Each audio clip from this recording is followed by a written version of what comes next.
2025, August 22nd through the 24th, in Elmhurst, Illinois.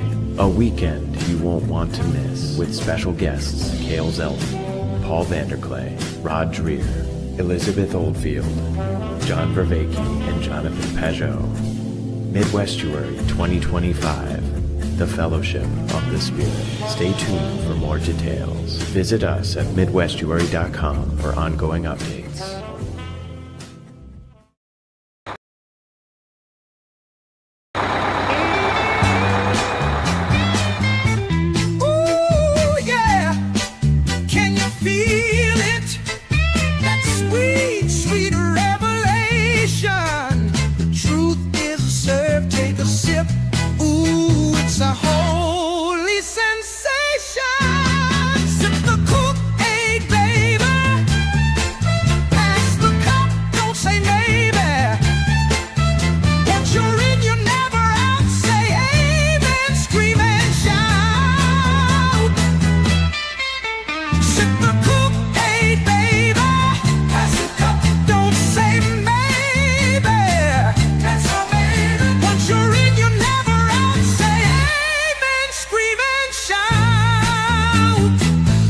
Don't you question, just obey.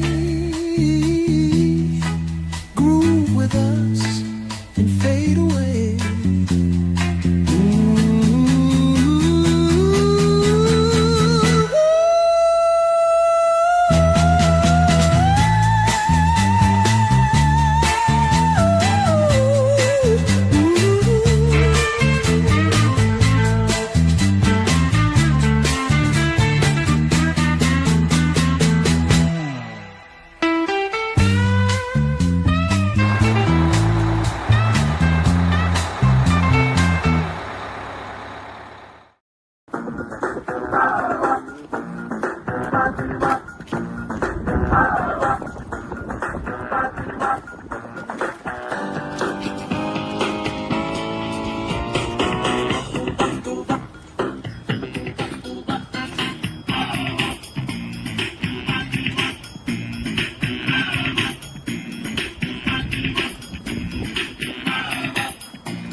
Ken New Happy, though.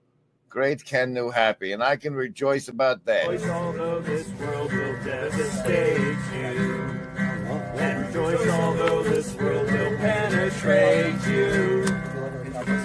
And rejoice, although you will not survive. Rejoice, you'll never make it out alive. Excellent rehearsal, gentlemen. And rejoice, your hair, it smells like burning hair. Oh, rejoice, your nails all got chewed off. Oh, rejoice, and holy fuck, you're bleeding there. Oh, rejoice, you burn your whole beard off. Rejoice, despite the fact this world will hurt you. And rejoice despite the fact this world will kill you. And rejoice despite the fact this world will tear you to shreds. Rejoice because you're trying your best. Hey, I love that one. That's gorgeous. Thank you, brother. Wait, who's that?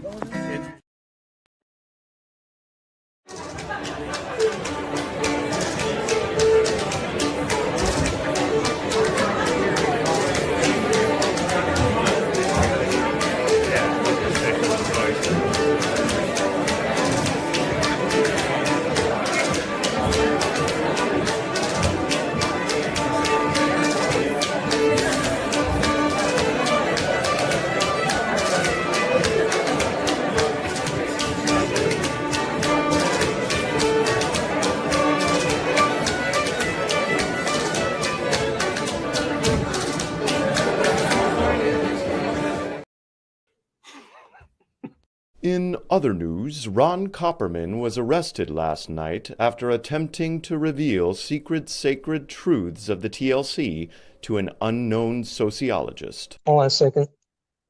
It's the cops. Oh no. Ron Copperman, minister. I set the alarm off. Oh my God, dude. What's your name, sir? Ron Copperman. Yeah. 18A. TLC authorities have indicated that the Copper Man is being held at an undisclosed facility until he repents of his false prophecy. Back to you, Tim. Also in today's community report, Clara, our resident sociologist, had some relevant things to say to the world. So this is my kitchen. You can even see that there is a fly trap behind me. That's something I would have removed if I had really thought about this, because that is disgusting. Right now I am roasting chicken to eat later today, and I feel like I need to justify that to myself and to the world, like literally to the world, because I'm live streaming. This song is called Asynchronous Ontology for Dummies. Circles. But I'm trying Round it up. to Go.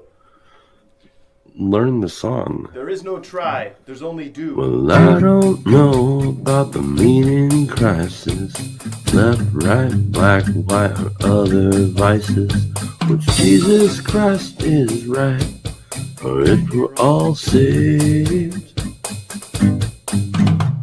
From my perspective, a proposition, participate procedurally, running in circles, remembering body. We're in the age of decay.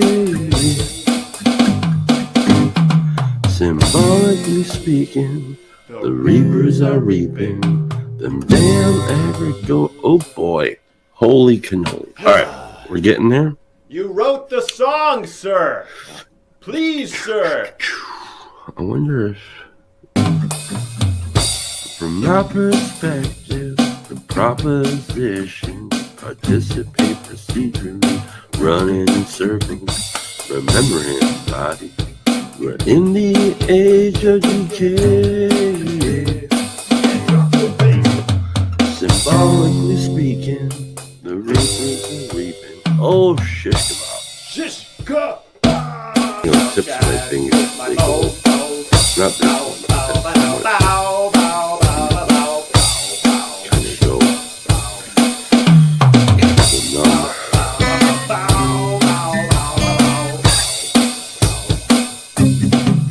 Here we go.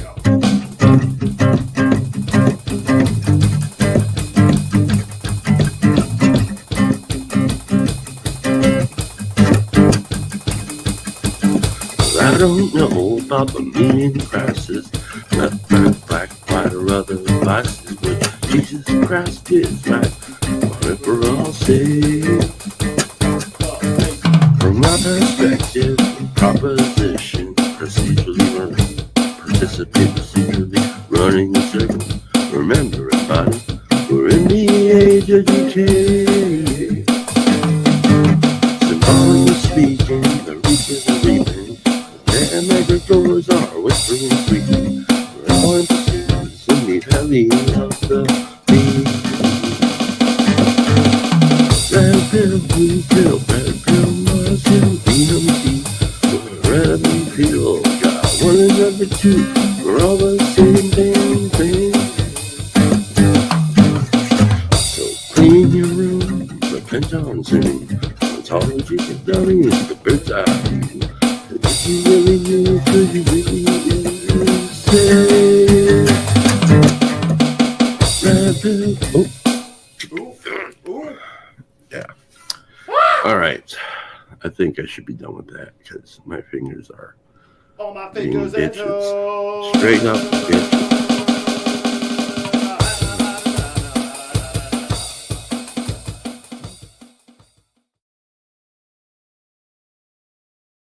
Good morning, good afternoon, and good evening. This is the Friday. I might rename it to the Friday Randos Estuary live stream, something like that. It'll continue to evolve. I just finished watching Kale's excellent Underneath on Kayfabe and Play. That's a competitor for a video I might make this afternoon, but we will see. We have a really excellent group today for our sort of Randos Estuary conversation. Maybe I'll bring them in the order that I've met them. Oh, can't be met them in person because Sherry I met online. Sherry was a very early rando. And thank you, Sherry. Thank you for coming this morning. Anything you want to say to introduce yourself to a group that pretty much already knows you? Yeah. Well, my name is Sherry. I live in Canada. Been living on this farm for 25 years now. We moved here in 2000. So Wow. time is marching. Where's the dog? The dog's usually sitting behind you, or sometimes the cat. Yeah. Well, the weather is better. So Oh, they're outside. All right. Yeah. And the next person also probably needs no introduction. He actually has two things here. I love that. I love that. T-shirts are underwear. I love that. Griswold Grimm, introduce yourself. Hi, I'm Grim Grizz. Once upon a time, I was a regular human like you, and then I went into the internet and stayed there and turned into this. I've resurfaced to try and warn you and save you all from a fate like my own. All right. He is our original cautionary tale. And another fella that I just met when I was in the UK, he came to the wonderful dinner hosted by our own Ups, and that is Peter Penrose Bach, otherwise known as Justin. Good morning. Yes. Hello, how are you? I'm good. How are you? I'm good, thank you. I've just been rushing around, but I got here just about on time. All right. Nice to meet you, General. President Correct on deck. And Chari, we've spoken. Yes. Yeah. Nice to see you again. Nice to see you How too. would you like to introduce yourself to those who perhaps are seeing you for the first time? Okay, so I'm a northerner. So from north of England. I grew up. My Irish family are Catholics from Tipperary, and my dad's family are from India. But it's even more complicated than that. My family name is Scottish. My paternal great-great-grandfather went over to India with the Empire, and then he intermingled. And my grandmother is from India. She's Indian. And yeah, I worked in industry in like process infrastructure, global infrastructure out of university, and then I got bored of that and became a sailor. And then I did that for another 10 years, and then I came back to the UK about 10 years ago, and I went back into industry, and now I'm just sort of semi-retired. All right. Yeah, and he's got a lot of great stories. I sat across the table from him at that dinner, and really anxious, really excited to hear what he's going to bring to the table this morning. And we have a couple of new faces, although not necessarily new to the comments section. Terry Murphy, welcome. Hi there. I am so excited to be here. Oh, I'm so glad you grabbed a slot. Tell us a little bit about yourself. Well, first of all, you and I first crossed paths at a Rebel Wisdom event with Paul Kingsnorth. And afterward, you made mock of me publicly for the question that I asked Paul. So it's all right, I forgive you, but that's how we met. You are a generous person. Thank you for your forgiveness. And thank you so much. Keep going. My claim to fame here is that I belong to two churches with opposing worldviews, both of whom think I'm crazy, if not worse. One is I've had 40 years in a New Thought metaphysical congregation that believes in God as an impersonal force we interact with through our thoughts. And the other is an all-black biblical literalist church where the praise music goes through the roof. And when I first walked in, I said, these people have something I want. It makes no sense because their theology seems wrong, bad, evil, what have you. So I spent 2 years exploring that and never really. Wow, you are very TLC. You are very TLC. So thank you. One Go more ahead. addition to that, when Rebel Wisdom gave up their online community, I was one of who volunteered to take it over, Emergent Commons. So you may have also met some of my fellows from Emergent Commons, like Yes. Zach Parsons or Mari Budlong in Washington State. Yep. Yep. Wow. Very interesting. All right. So welcome, Terry, and thank you for coming on. I'm so excited to this is going to be a very interesting group today. And last but not least, Roy, him, her. Roy, welcome. Thank you, Paul. Tell us a little bit about yourself. Well, you wouldn't have any reason to remember me, but I dragged my lovely bride to Thunder Bay when a conference was held there. And I was bold enough to drag her up and introduce her to you and point out that you were the primary competitor for my attention since way back when you were interpreting Jordan Peterson for me. And I've loved ever since how you translate big brain ideas down to something I can fit into my little corner. Well, given that I am the primary competitive with your wife, I am super glad you're using your pronouns, because if they were otherwise, I don't know, that might make me a little nervous. So welcome, Roy. This is awesome. So we have some veterans and some new people here, and the way we play the Estuary game, our little Hollywood Squares TV game show, is this: we've just done the introductions, and then we will pitch an idea to the group. It can be an intellectual idea, it can be a contextual idea, it can be a personal thing you've been chewing on, it can be an estuarial thing, it could just be something that you just haven't been able to get out of your mind for the last few days or weeks, and you want to share it with the group and throw that on the table, and maybe others will pick it up. And then the third round is point to an idea that someone else has shared with the group, and tell us why that caught your attention. And it's okay. Last week we talked about the weave a bit. It's okay to weave it into other ideas that have been shared, but it's nice if you give me a little bit of a salience hierarchy so I can sort of count the votes as we go through the points, and then help get the group going on the conversation, and the conversation will go where it wills. Are there any questions about the estuary protocol? We're good to go. Now, the reason I actually arranged the squares in this way is because I've got the veterans up first who have known this and done this for a little while, and then this gives some of the new people a chance to do things. Now, I have the glass company. I arranged for them to come this afternoon, and the dude called me right before I started and said, I'll be there in about 10 minutes. I said, you were supposed to be here this afternoon. And he's like, no, I'll be here. So if I disappear, y'all got to handle the conversation without me. But I just have to make sure that, somebody decided they wanted to break into our estuary room, and they rummaged through my my hat and my glasses, my Freddie Bling wrapper stuff. But other than that, they just left a bunch of broken glass. So I got to get that fixed. Sherry, what would you like to pitch this morning? Oh, I've been ruminating on that. I'm a broken record when it comes to subjects. Pretty much. Not unusual in the corner. Yeah. No, that's the thing.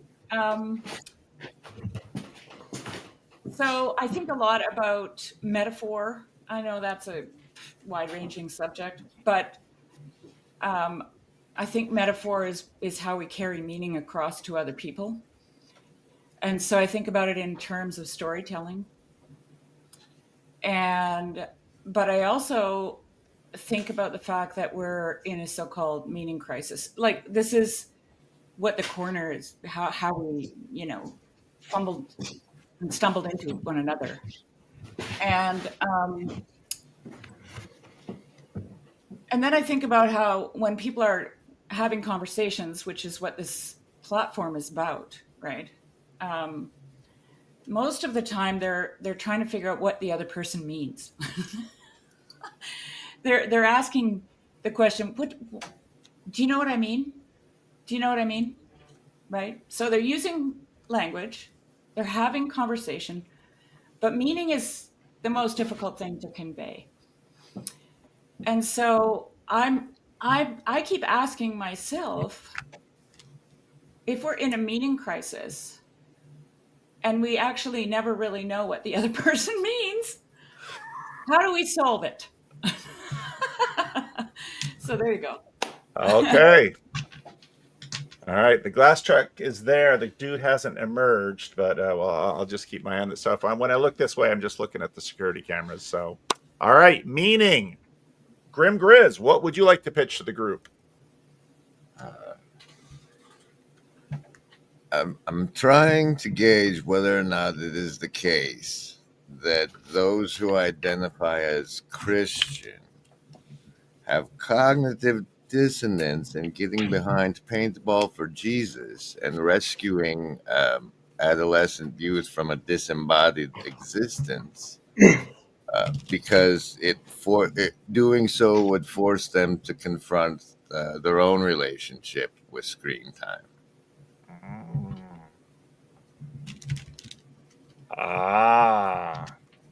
Grim Grizz. All right. Justin, what would you like to pitch? Well, I've got an idea and it might fall flat on its face. But what I'd like to do is pose the question, but I want to pose the question in the context of a story. So I'll tell the story and then I'll ask the question. Okay. So my grandmother from India, she used to summon me around to the house on a Saturday morning, and I'd have to sit in the drawing room and wait for her. And she came in this day and she said, "Justin, I was thinking this week about my grandfather from Kashmir." And I said to her, "Oh, you mean your mother's father?" And she said, "Yes, you remember. Very good." I said, "Okay, what was he telling you? What were you doing?" And she said, he sat me down and he said to me, "Olive," because that was my grandmother's name. He said to me, "Olive, it occurs to me there's two types of people in this life, two and only two. And do you know what I was doing, Justin, at that moment?" And I said, "You were fidgeting, weren't you?" She said, "Yes, I was fidgeting." Why was I fidgeting? And I said to her, "Because surely there's more than two types of people in this world." She said, "That's what I thought." But then he told me the story. And he said to me, "There's two types of people in this world, Olive. Two and only two. There are those that are always talking about you, more than to you. Do you know those people, Olive?" And she said, "Yeah, I do." She said, "And then there's the second type of person. And that type of person is the person that simply talks to you. But here's the question, and it's not a quiz.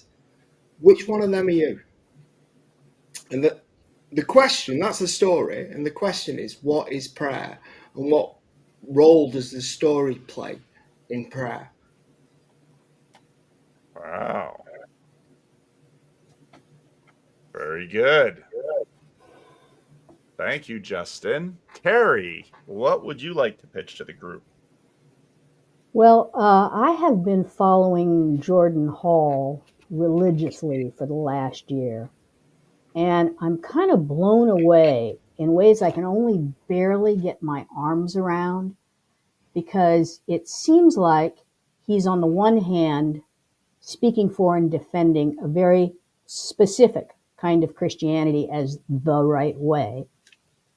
But on the other hand, he's expressing from a place that just feels so open, so universal, so evolutionary.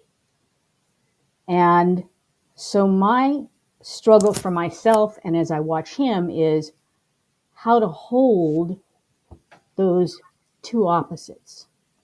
How does he get so darn good at it? How do I get better at it? And what is Because it? you're going to both churches. I love it. Thank you, Terry. Roy, what would you like to pitch to the group? So, 11 years ago, I turned in my license to practice engineering, and I retrained and refocused, and I've been doing construction dispute settlement, which has opened up the whole area of lawyers and the rule of law and what is justice. And it's been very refreshing for me to be a student again. The topic out of that transition that I'm currently obsessed with and stuck on is willful blindness. Because by the time they're willing to pay me to settle their dispute, at least one of them, and sometimes both of them, both parties, have immersed themselves in a very high level of willful blindness. And another aspect of my current focus is how systems become corrupt. And so I'm typically would expand the narrow scope of construction disputes to imagine that we become collectively wise through collectively surrendering our willful blindness. How can we possibly do that? All right. Wow. Given the smorgasbord of excellent pitches on the table, I will pass as usual. And Sherry, what would you like to point to?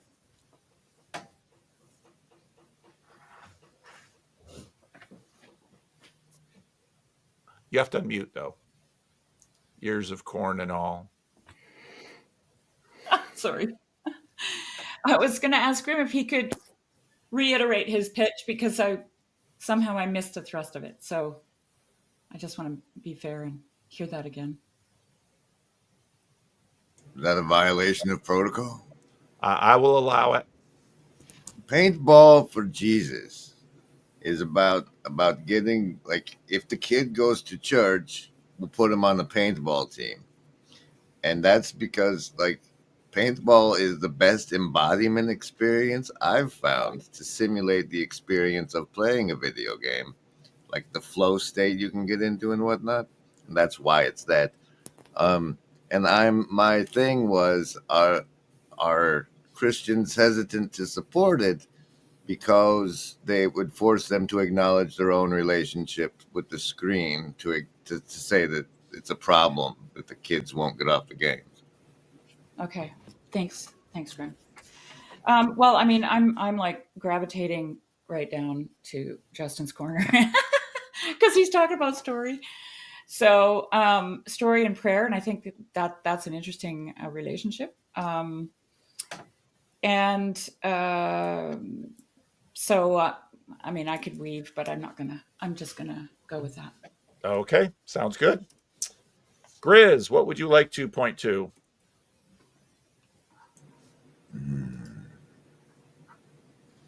I got to say that Roy's willful blindness always makes me think of the water in the ear experiment. But that's a... What is the ear experiment?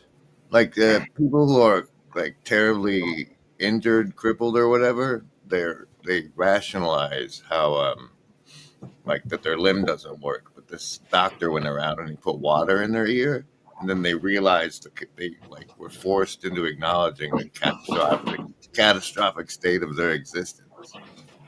So and the willful blindness and the fact, like the subconscious systems that just keep your attention from looking at how willful is the blindness is what that stirred up for me. But I like the notion of what do you mean, and prayer, and willful blindness. Because what do you mean by prayer? It's just fun enough. But so that's what I'm pointing at. All right. Very good. Thank you. Justin, what would you like to point to? Yeah, I mean, I'm as a systems engineer, somewhat in that realm. What Roy said really interested me, because I always think that when you're dealing with complexity, it's the trick is where to focus your attention, because we all have limited attention deltas. So it's natural. You can only take in so much information, and when you're dealing with complexity, there's too many things to count. And this idea of willful blindness is kind of, maybe I'm circumambulating it from a different angle, but I see that it's about how to get people, when they're working together, to all focus on the same thing. How do you do that? And yeah, I think so. That's what stuck out to me. Yeah. All right. Very good. Terry, what grabbed you? Well, I am really feeling the weave, because I feel like each person's topic had a little piece of the answer for my question. So I'm on gravy from here on out. So thank you for that. But I'm going to go with Justin's prayer as, I think, the most relevant and the most maybe central to the other topics. All right. Oh boy. We've got 2 Justin, 2 Roy. Roy, what would you like to point to? Well, I also like all the potential topics, so I'm going to pick Grim Grizz's cognitive dissonance. It's another aspect of an area of interest for me. I actually, if I outlive my lovely bride, one of the first things I'll do as a widower is tattoo myself with 3 words: seek cognitive dissonance. Well, why must you wait until your wife passes to get this tattoo? He lets me do the temporary tattoo things at Starbelly Jam every summer, but it washes off, and she doesn't want to be co-branded with a branded person. All right. Okay.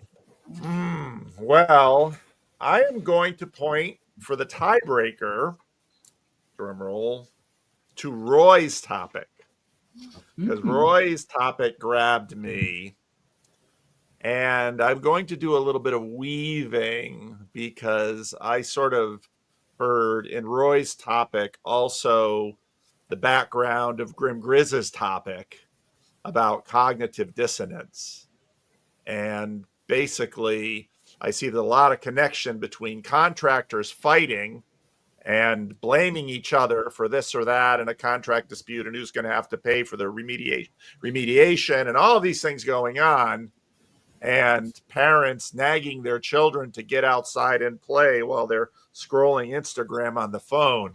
So so I think we'll start with Roy, but as always, the topic can churn throughout the group, and any of the other things left on the table can be picked up at any time, and other things will be brought in. So let's play.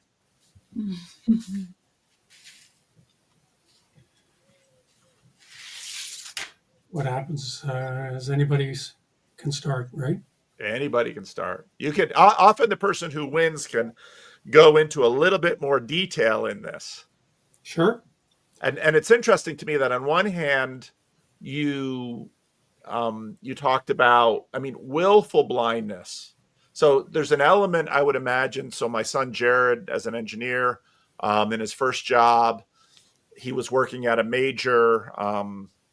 It was they were redoing the wastewater treatment plant. So all of these contractors have to come in and do this thing, but it's this massive project. And so my son's the engineering company that he was working for, they had to make sure that all of the contractors are building their elements in compliance. And in something like a wastewater treatment plant, if they don't build that machinery under this massive pour for this pond, and I mean, if the contractors don't actually keep the spec of all of the designs and somebody waffles or saves or fudges and doesn't fess up, you can have a multi-million, even multi-billion-dollar problem on your hands. And so that's why they pay the engineers to supervise this. And of course, there's a lot of confrontation when you go to the contractor and you say, you did this work and you didn't do it right, and you have to redo it, knowing full well that's going to cost a lot. And also contractors would often come and say, well, we actually need these other things to be done, and it's going to pay all of this. And the engineering company's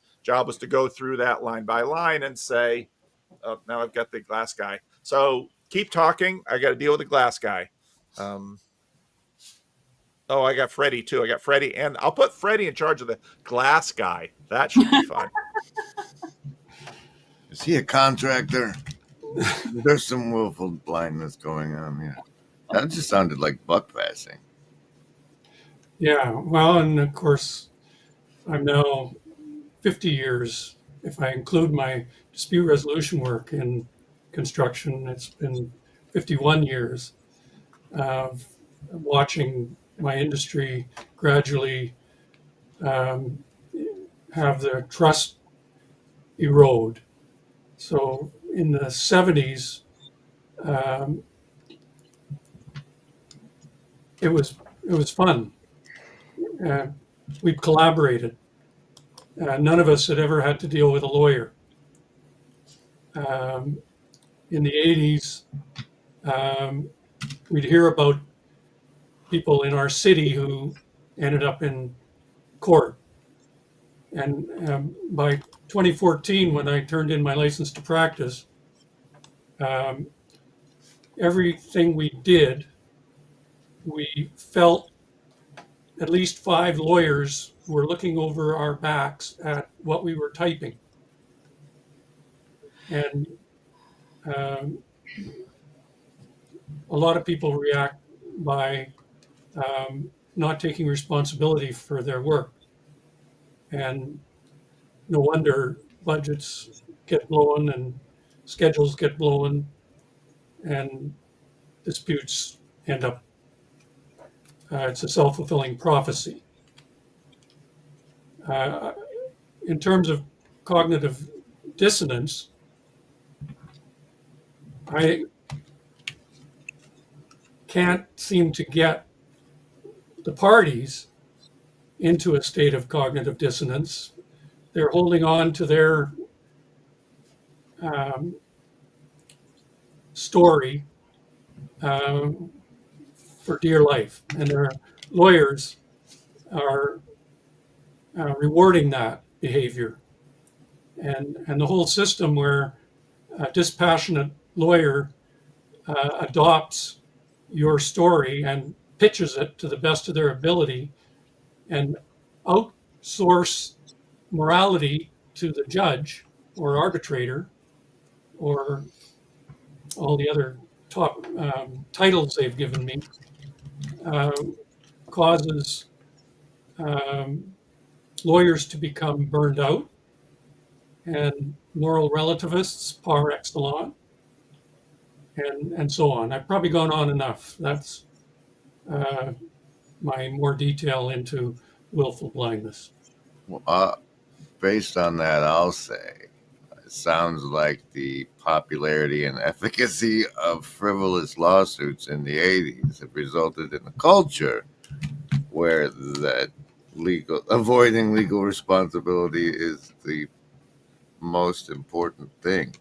And since that all of those frivolous lawsuits are impacting us, like they happen in things we pay for called the courts, maybe we should send Doge in there and weave a solution that way.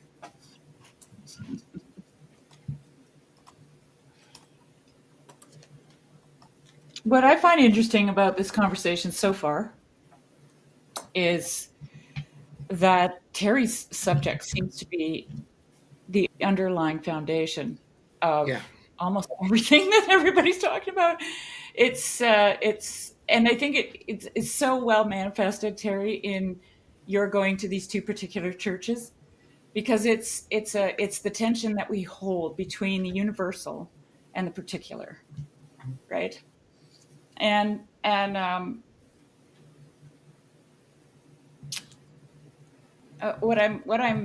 what I'm thinking about,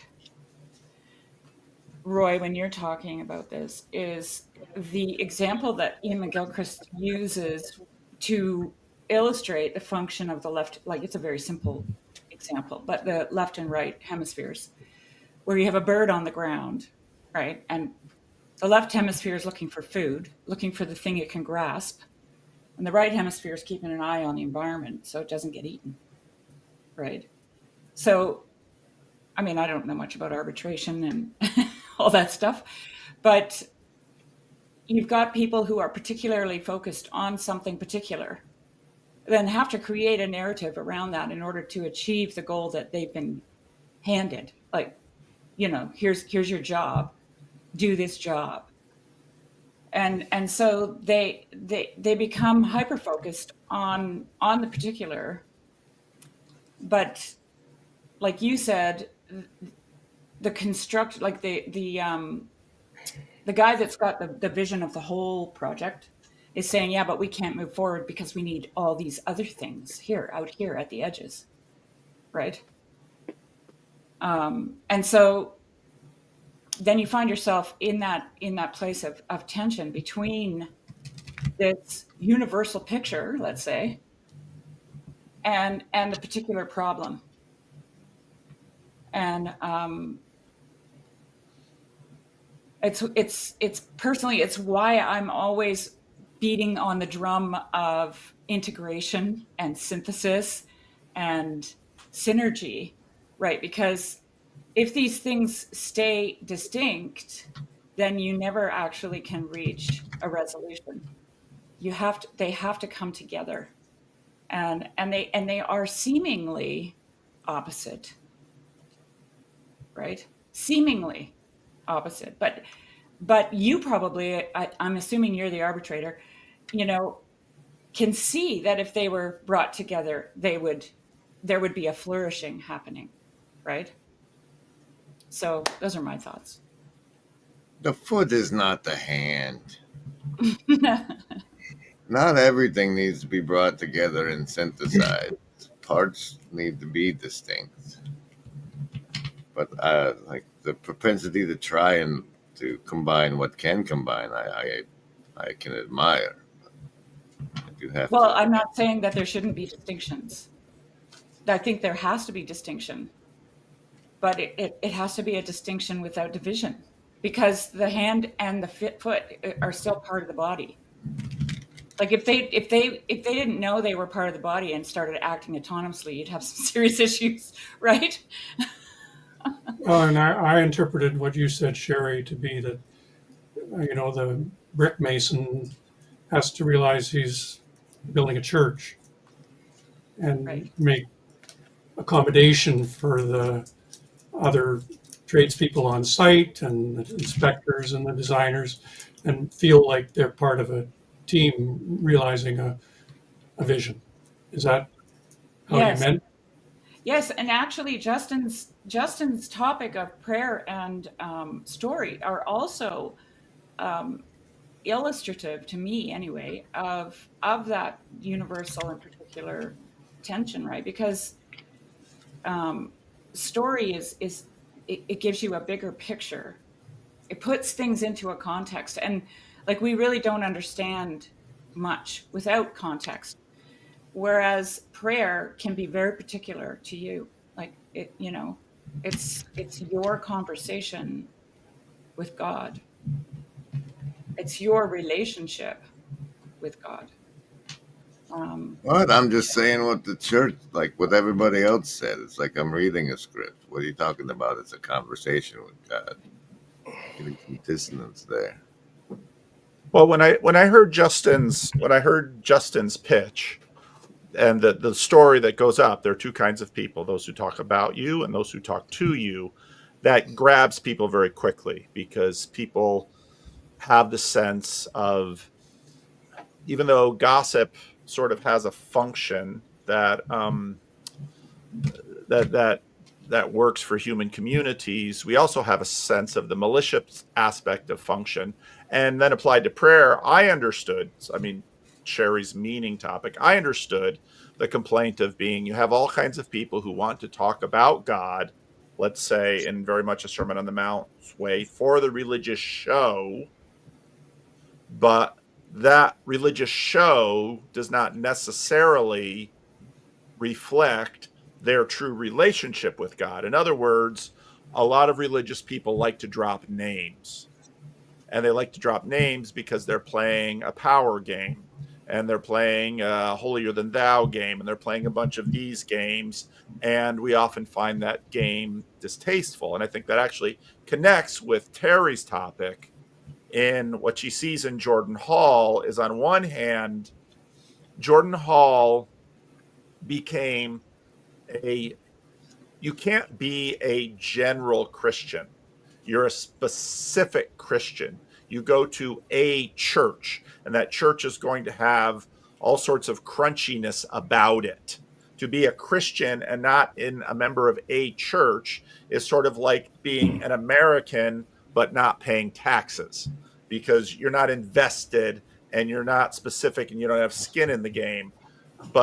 And I think, what I heard from Terry's pitch was also that that's connected to something that Justin had pointed out to with respect to the religious show, that a big part of the religious show is also parading one's particulars to the world and having this continual tribal warfare, sort of like Christian YouTube.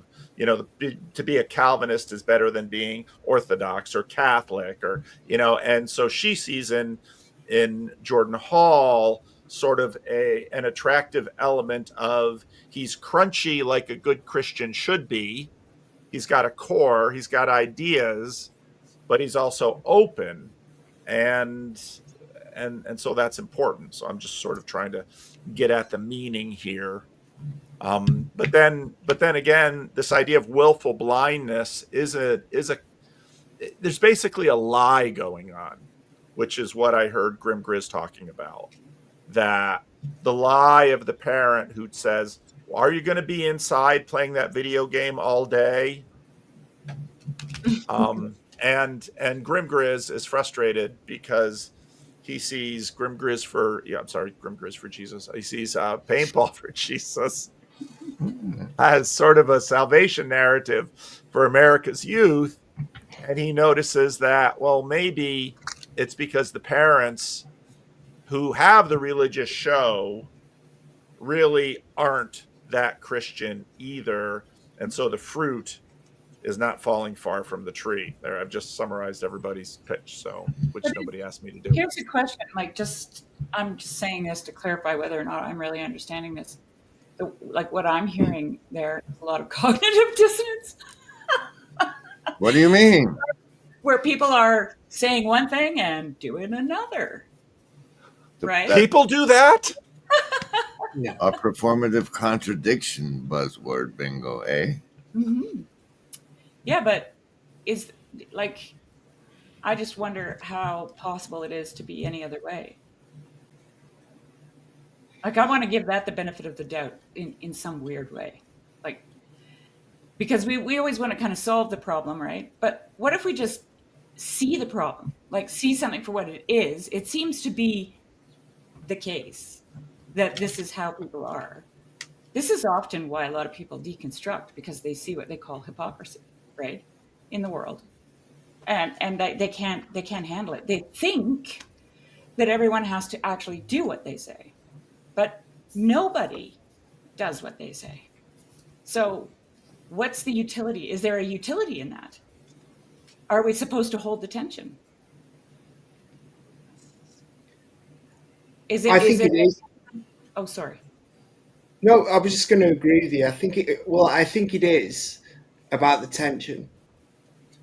Yeah. That's where the truth is. The truth is in the tension. I think you said before about we need distinctions, But you know when Luke Thompson talks about the thing behind the thing behind the thing? Mm. So this is a conversation I had with my grandfather years ago when I was about 19. And I was talking about like ontology in philosophy, and I was reading a lot of philosophy. And the thing is the distinction, like a distinct thing. But what do you need? What do you need to make a distinction? You need a relation. So the relation precedes the distinction. Now, what's the thing behind the thing behind the thing? Well, you can't grasp it because it's relation without distinction. The only way you can get to it is through communion, which is distinction without relation. Without division. Yeah, without division. But I think like this isn't like an Indian symbol. You see it in like musicals and stuff, and it's sort of like the shape of reality, and it goes along with this symbol, which is the mind. What This is doing flashing mudras on the live stream? What's going on here? But basically, you can see the front. Your mind can see the front of the hand or the back of the hand, but it can't see both at the same time. But life is doing this, right? This is what these symbols are about. This is talking about your mind. This is the rabbit and the duck, the angel and the demon, Sherry, because your mind can only see 1 and 3, Right. or 2 and 3, the rabbit and the duck, because it's 1 is the circle, unity, 3. That's three distinctions and 3 relations, and 2 is inside and outside. But you can't see all of those things at the same time because life is doing that, and your mind is taking snapshots. And that's why they do the dance, where they reflect the symbols, and this is where the mind starts here. But that's also death, and this is the whole idea behind transmigration: is you go through what? Like, but this is, I'm not trying to convert anybody to He's Hinduism. wearing your hat, Grizz. And it's like you threw a cosmology in like 6 sentences. Here's a all right. Well, That's it's a a lot. it's That's a a lot tough to go along with. So. Thousands of years. Yeah, I think it's just what Roy was talking about, and when I was listening to Shari sort of thinking it through, the question I have for Roy is are you talking about, is there a real sense of nihilism there that you're witnessing? It feels like when you talk about farming out the moral landscape to an arbiter, that seems incredibly nihilistic to me. Yeah. Well, yeah, definitely, in my view, corrupts the people who are required to do that. Yeah. And I pity them for that role of, especially if you defend murderers who go out and murder again because you're so good at it. How can you even do that? Whoa! I thought you were trade like construction disputes. Now we're Go ahead, Terry. You wanted to say something. I want to click on what Roy said. They're not building a church. What you've described, Roy, is the opposite of a situation of building a cathedral where everyone is invested in the same goal, even over generations. You're talking about a situation where there is no communion, there is no shared value, which to me pulls into Jordan Hall's common point that to have a community, you have to be in communion with the same spirit. And no amount of legal wrangling is going to fix that. And, to get back to what Sherry was talking about in terms of there is something about the particularities of this world. Oh, now I'm doing it. Yeah, this is it. Oh, Justin, it's spreading. There's something about the particularities of this world that really makes hypocrites of us all. And actually, to speak up for the hypocritical parents who are not modeling for their children as they should, at least they have an ideal that they're verbally they're verbally aspiring to. And this gets into, one of the big, one of the eye-opening moments, one of the many eye-opening moments that I've had from Gaius Griswold Grimm of the Third LARP Ingression Protocol. I don't know if some of you know who he is, but, when he talks about normalization is when the ideal is abandoned. And one of Grizz's favorite examples of that is Joey from Friends, who on Friends just kind of shrugs and says, yeah, I'm looking at porn. And suddenly pornography is normalized instead of something that is considered by society to be something disgraceful and something that should not happen. And so you almost have to ask the question, which is worse? The hypocritical parent looking at Instagram, telling Johnny to go out and play because he spends all of his time in front of a video game, or this parent who is just scrolling Instagram and doesn't even have enough purchase on an ideal to be a hypocrite. Right. That's a good point. Yeah.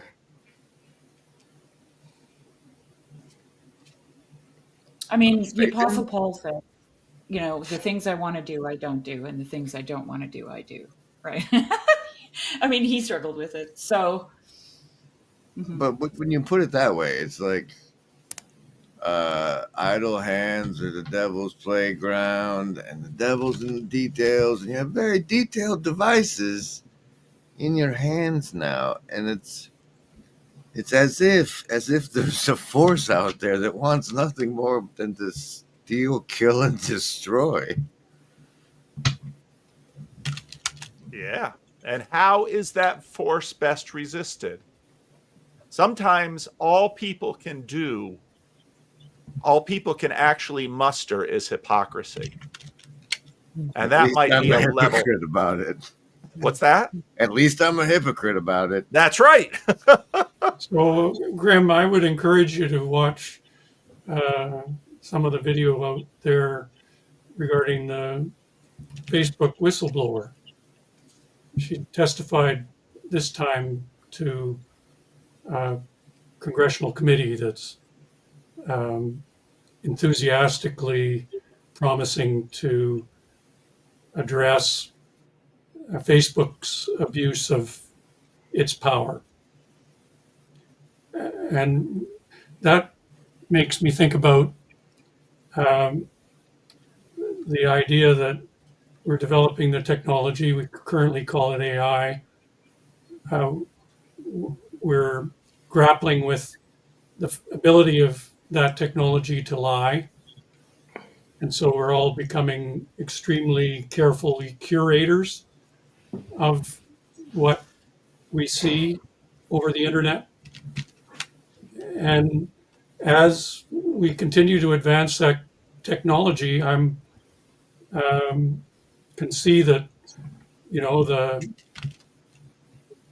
people who are best beneficiaries of the status quo will seek to use that power to build their power base even more. And I think they'll fail. I think that the people at the other end of the spectrum who still have access to that technology will not accept that slavery. We've never been comfortable with accepting slavery in the medium to long term. We just as soon as you rename it employment, we're fine with it. Yeah. But as far as some hope in that department, I think that as far as the malicious developers of AI go, they know not what they do. They're making something smart enough to manipulate them.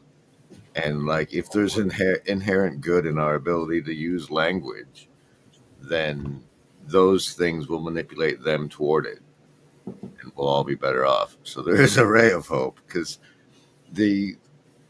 most of the malicious, evil people are short-sighted. And I think that'll be their downfall with regards to making things more smart than they are. Yeah. You know,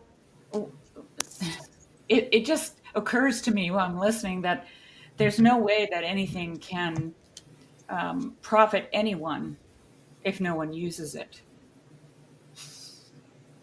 Right? And so, like, there's a lot of conversation in this corner about technology, but there are very few people willing to give it up. Like, so how do you stop something from growing? Well, you don't give it food and you don't give it water, and it stops growing. I mean, But it's not like that with us. It's well, I mean, I'm not trying to toot my own horn or anything, but I deliberately refused to participate at certain levels, like no social media, no cell phone. I have a desktop, I have an iPad, and I participate in the corner. That was my first foray into social anything. So we're seeking a healthy social medium, and Vanderklay's our guide. I think it's a healthy place. I think it's a healthy place for discourse, and it led me to the Discord. So that's my social media platform, so to speak. But I know that if I was to open a Twitter account or a Facebook account or an Instagram account, it would hook me, and I would fall prey to it, and I would become, as William Blake says, what I behold. They become what they behold, is what he says over and over, right? TikTok.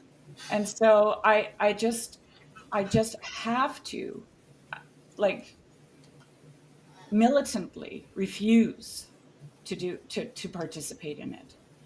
And so I never got a cell phone. I mean, I was actually lucky. I feel like I missed a bullet because where I live, I don't have cell phone reception. And I'm sure if I did, I would have got one at one point because it was convenient, right?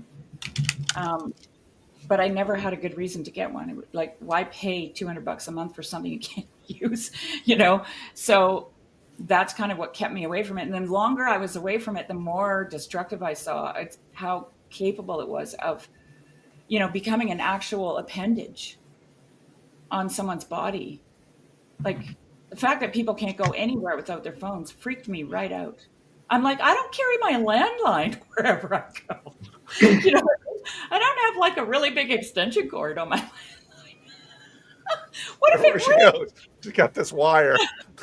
What if it rings? I'm like, what if it rings? Anyway, you go, girl. We've so lost and forgotten. Like, our memories are so short,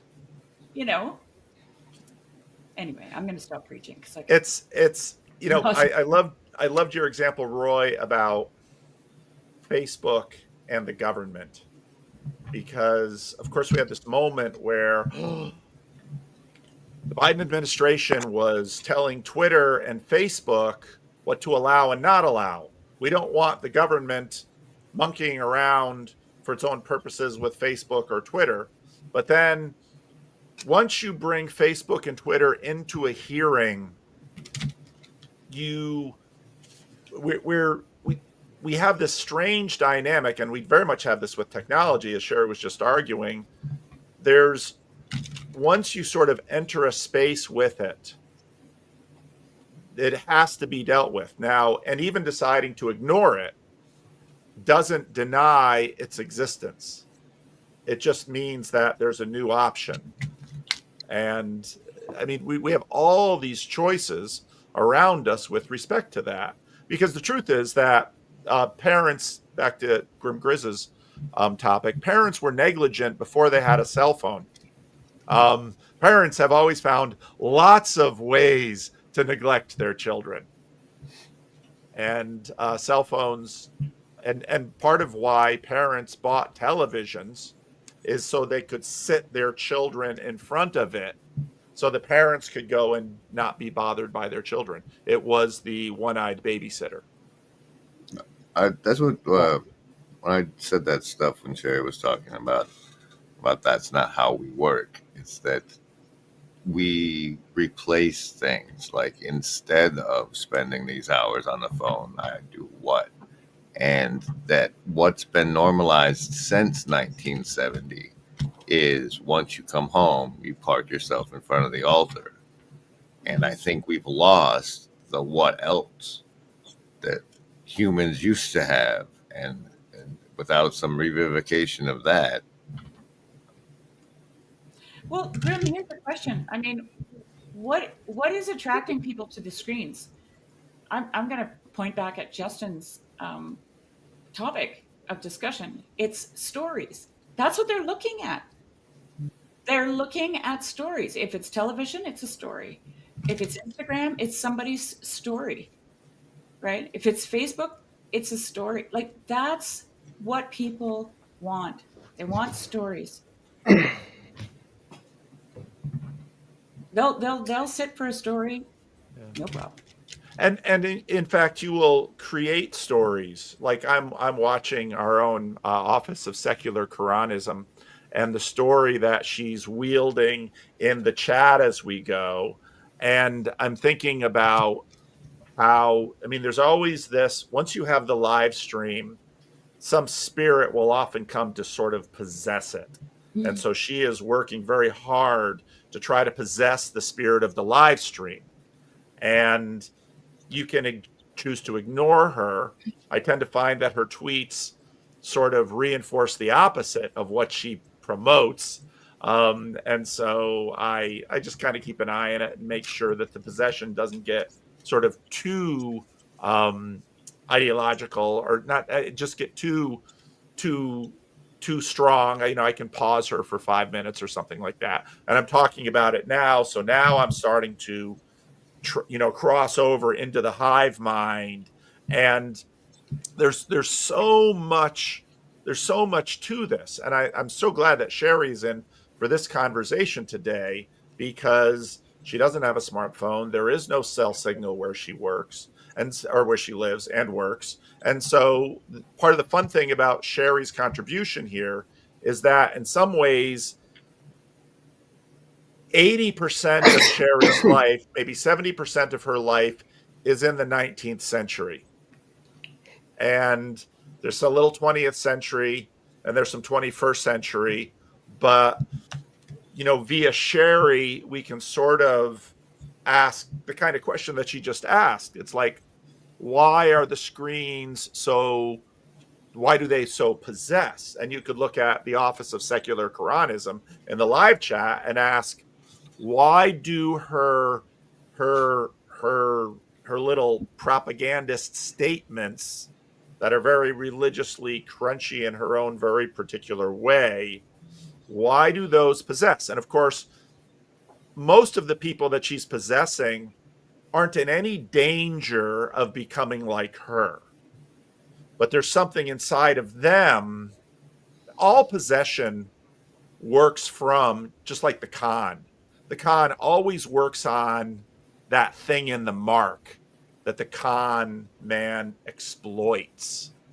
And so the screens are exploiting something in us. But again, there's an irony in that these screens sort of invite us to level up, so that it's almost the sin game, in terms of a sin possesses you for a while and it holds you for a while. And then, like something, let's say alcoholism, and then you get to a point and you recognize, this is killing me. And so you go to a 12-step group and you profess, I need a power greater than myself to come and save me from this other power that is exploiting something within me. And then what they learn in the 12-step group is that it's not just about alcohol, because that thing inside me that's being exploited by the propagandist or the screen or the booze is actually something that's pervasive in me, and I must master it. Genesis 4. I think it's main character syndrome. I mean, say more. Like, the thing about stories is that because of the gift of language, it's how we update our background. Like, we can't see everything firsthand. We have to take other people's word on what's out there. And it's been confirmed enough that what people said was out there, we encounter it later, so we get the trust of trusting in people. Yes, this is a valid source of information that reflects reality. And stories are like the most compressed form of doing that. It's like, here's how you update your understanding of reality. This story is a thing that can happen in the world with you. And that I just was wondering if, because of the way we're narratively and recursively constructed, if the thing that's being taken advantage of is essentially us wanting to be the main character in whatever story we're participating in at the time. Is that what you would call prophilicity? I had to figure out what that meant. It took me a long time. Prophilicity for me is like being the main character, you know. Or are you talking about putting yourself empathetically into a story so that you can be in a context and it can teach you about what it means to be a good citizen or a good person? Where it's more like we eat stories and we want that, we try to figure out which story we're in. Like, all right, what's the story here? Is this guy real? Is this a real opportunity, or is he what character? You know that. Yeah, looking for context. Yeah. But no, really not like prophilicity. That's, for me, prophilicity is like the avatar that you make for the online video game. I'm still trying to figure that out. That's why I asked the question. It's a fun one. I really like what you said, Paul, about sin, about inhabiting sin and then bursting out of it. It struck a chord with me because a few years ago I realised that there was a kind of framework that I used, a primary frame that I'd stuck with for decades, and it was really useful to me. And then suddenly I just burst out of it, and I saw that it wasn't true. And that was when I was a kid, dealing with all of this. You never know whether people are telling the truth, what their agenda is, you know, whether they're paying attention to things that you can't see about yourself, all of this, and it's confusing. So I used to say, if you can't explain it, then you don't understand it. Right? And I say that to myself and to other people. If they can't explain, if you can't qualify what you're saying that you understand, then I'm not listening. And what that afforded me, it drove me to really dig down on what it is I actually knew technically. And it afforded me gaining a lot of technical knowledge about a lot of broad subjects, and it was really good for me in my career. But then one day I realized, well, that's not true, because understanding is demonstrable. It doesn't need explanation. And I think the whole thing with these devices is we're kind of possessed by them. But also, like this estuary thing that's happening, you know, we travelled across the world and met each other and found each other, Paul, and broke bread. There's a real component to this. My friendship with Christian Baxter, that's a real thing in my life. And you, with this estuary thing, which I'm the most excited about, you know, I met you outside of ARG, but I'm not interested in ARG. Important people talking about important things, I couldn't give two shits. What I wanted to do was to engage with you in and it's estuary. I said this to you and to the others there, Christian. It's estuary. What we're doing now.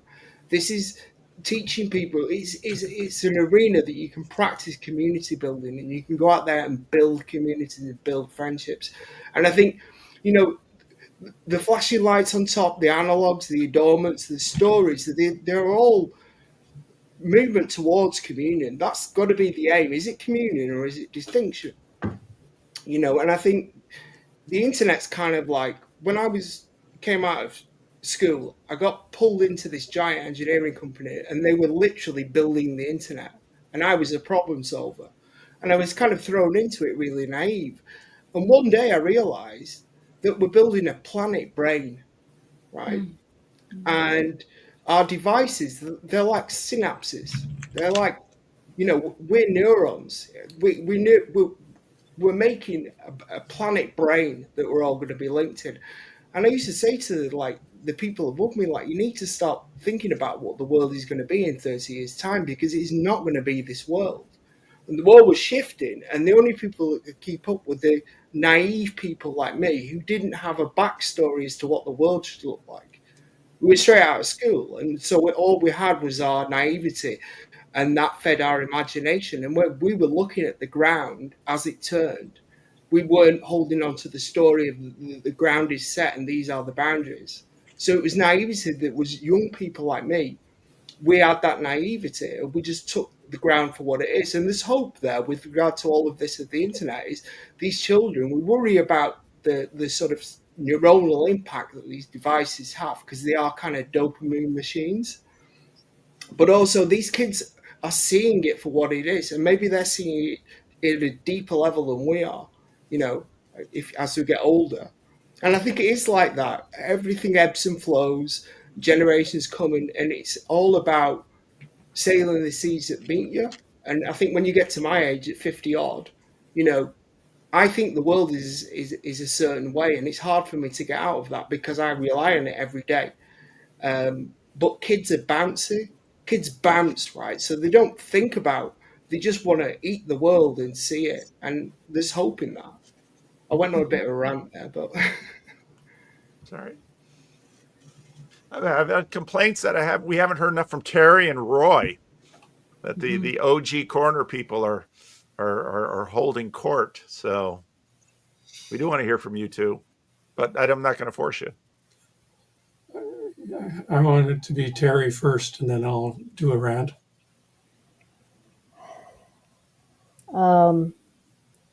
Willful blindness. Just a couple random things. I remember Scott, what's his name? The psychologist. M. Scott Peck? M. Scott Peck Oh. said willful blindness is his definition of evil. Mm-hmm. And another kind of random thought I've had while we're going through here about sin, Paul, the thing that you called me out on, the question I asked Paul Kingsnorth was, is there anything about Eastern Orthodoxy that makes it less liable to all the things Christians get blamed for, from shaming their kids to colonialism, patriarchy, etc.? And your pointing that out, the question made me ponder the ubiquity of sin. That's what I took from you never finished your sentences, so I don't know exactly what it was you were saying, but that's what I took from what you said. Eastern Orthodoxy has done everything that Western Christianity has. Okay, so here's an interesting thought as of late. The whole idea of the quantum leap that large language models have created very recently makes everyone start to see the same world that Justin saw way back when. And I remember in early 90s on a terminal at my office with one of the big engineering firms, and suddenly going, the whole world is coming to me. Holy mackerel. I just blew my mind, as they say. So, we want to figure out what to do about power. Power has been a huge source of problems for the species and every other species on the planet by now. And so here's a train of thought. I understand from the internet that the movie Her, is it? That a guy falls in love with his computer is becoming available. And let's face it, the power of our sex drives is a huge power. And so at least capitalists, but I suspect others, are going to try to convert our need for sex into exploitation, as if they aren't already. Mhm. And so I have it in mind that the merger of us as individuals with the sexuality component of the internet is really what's going to trigger that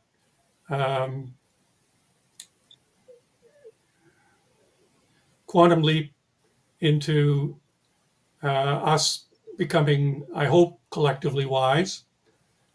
No doubt, elements of very collectively stupid.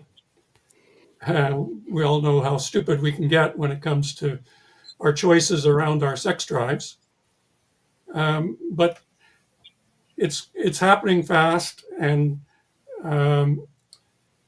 we don't like to admit to the specificity of our particular desires with each other, but we're not keeping it a secret from the internet. That's for sure. It's become a primary vehicle.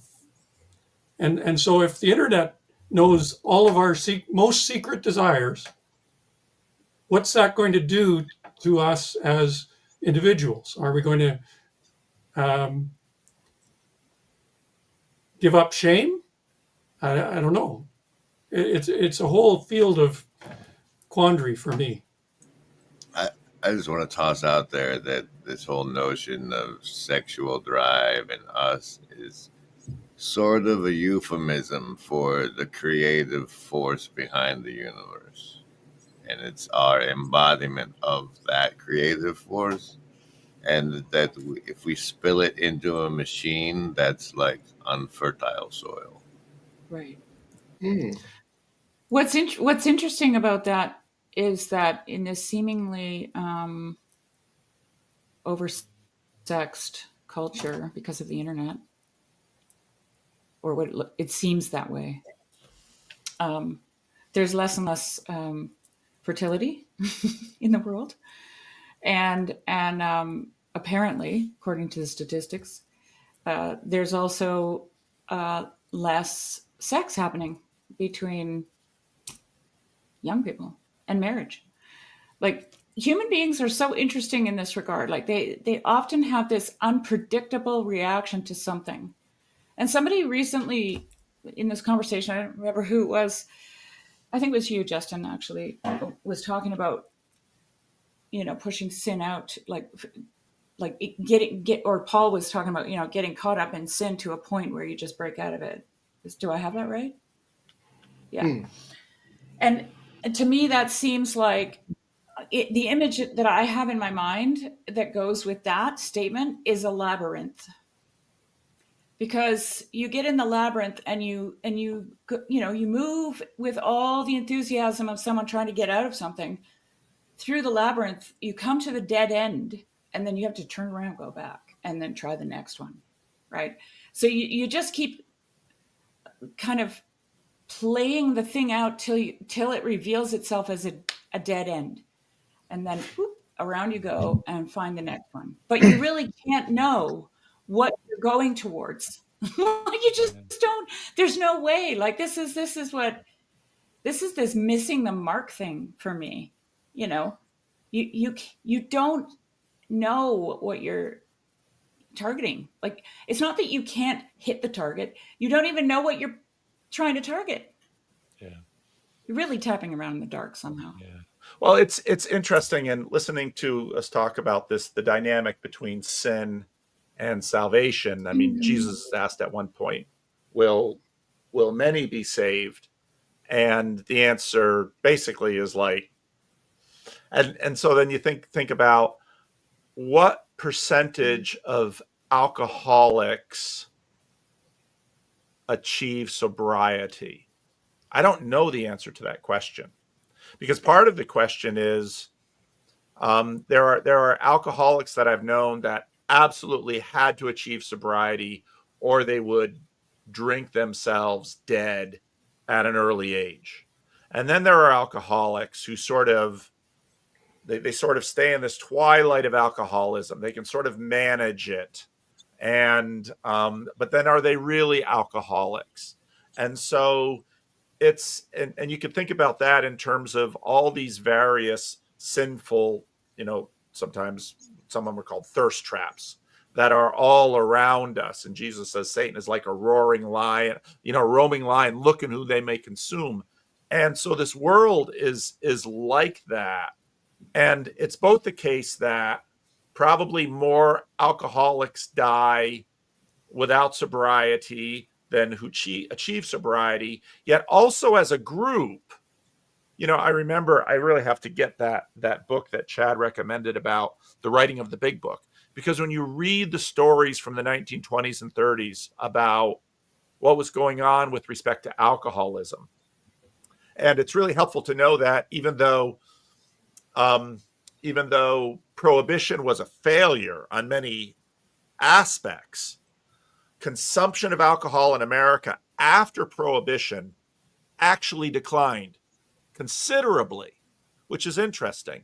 And so it's also the case that even some of these, my friend Neil, who I learned a lot about Alcoholics Anonymous from, he would sometimes talk to me about dry drunks, guys who stopped drinking, but were still alcoholics in terms of who they were.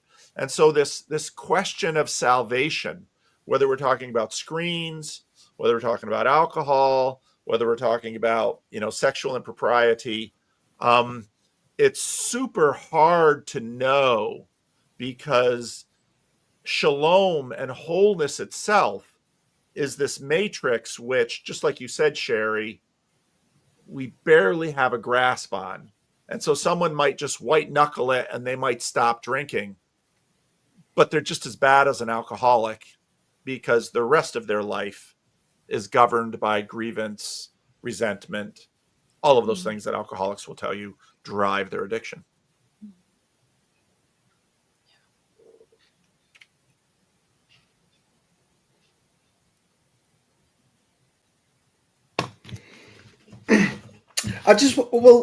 A bit of a diversion here, but Terry, it's like you go into these. I'm intrigued as to what that's like to inhabit that space, to go to these two sort of almost oppositional churches. Because for me, I grew up, like, I was raised a Catholic, but I grew up with Indians as well. And those people are like, they're not the same. They believe in reincarnation. And as a consequence, I do. I don't have an intellectual understanding of Hinduism, but I have an embodied understanding because of the people. And I go to both. I convene with both, and I find it very useful. I think what it affords me, and I think this whole thing with the internet and the LLMs and AI and stuff, is it's telling you a story. It's manufacturing a landscape for you to inhabit the internet. And I think this is one of the things that's brought me back to faith really strongly, is the environment that we're in. Is there's so many stories, you don't know what story to believe. But if you follow, like, Christianity, the story of Christianity, you have a relation with that story. You inhabit that story and it becomes real for you. But what it's training you to do is to have a kind of tautological relational relationship with language. And I think that, to me, it's got to be Christianity, but this is like a weapon against the internet consuming our minds as like a strata of reality, just completely distracting us all the time. Is if we approach it like geometrically, we approach it tautologically. So it's not about the words that it's saying and the things that it's projecting. It's about what's underneath. It's about the meaning, as to what Sherry was talking about. And I think, sort of come back to what I suggested, this idea of like investigating truth, prayer, and story and our relationship to him, and how we can't help but inhabit the stories. They appear real. So what stories are you inhabiting? You know, are you inhabiting a story of you can be anything? You can be a boy, you can be a girl, you can be a giraffe, you can be president of the United States, or are you inhabiting a story that basically revolves around a man who demonstrates communion, a path to communion? You know, is that the story that you're inhabiting? And I think Christianity and other religions, these great traditions, I think we're going to need them moving forward now, because these AI is getting so powerful and so all-encompassing that we need to learn to relate to it in a different kind of way. But I think the way from that is faith, because it's embodying a story, inhabiting a story, and holding that story as truth against all other stories. Mm-hmm. That doesn't mean you have to be I'm not saying you have to be a fundamentalist. I think what I value about having this dual kind of ontology in both sides of my family is I can sit on both sides, and I get to go, okay, I'm butting up to confusion here in my Christian inquiry. Now I can go over to this Indian side and kind of feel my way through it, you know. And I don't know if you can relate to what I just said really there with your experience in the two churches. Well, part of it I can, Justin, in especially the last part about feeling my way. I can't say that it is the Christian story that attracted me. In fact, the story in my case is probably the least of it. It was more the feeling of goodness and beauty that I got in the Black church.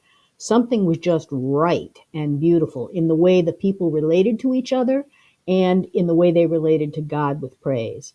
And I went kicking and screaming, still am a little bit through most of the story.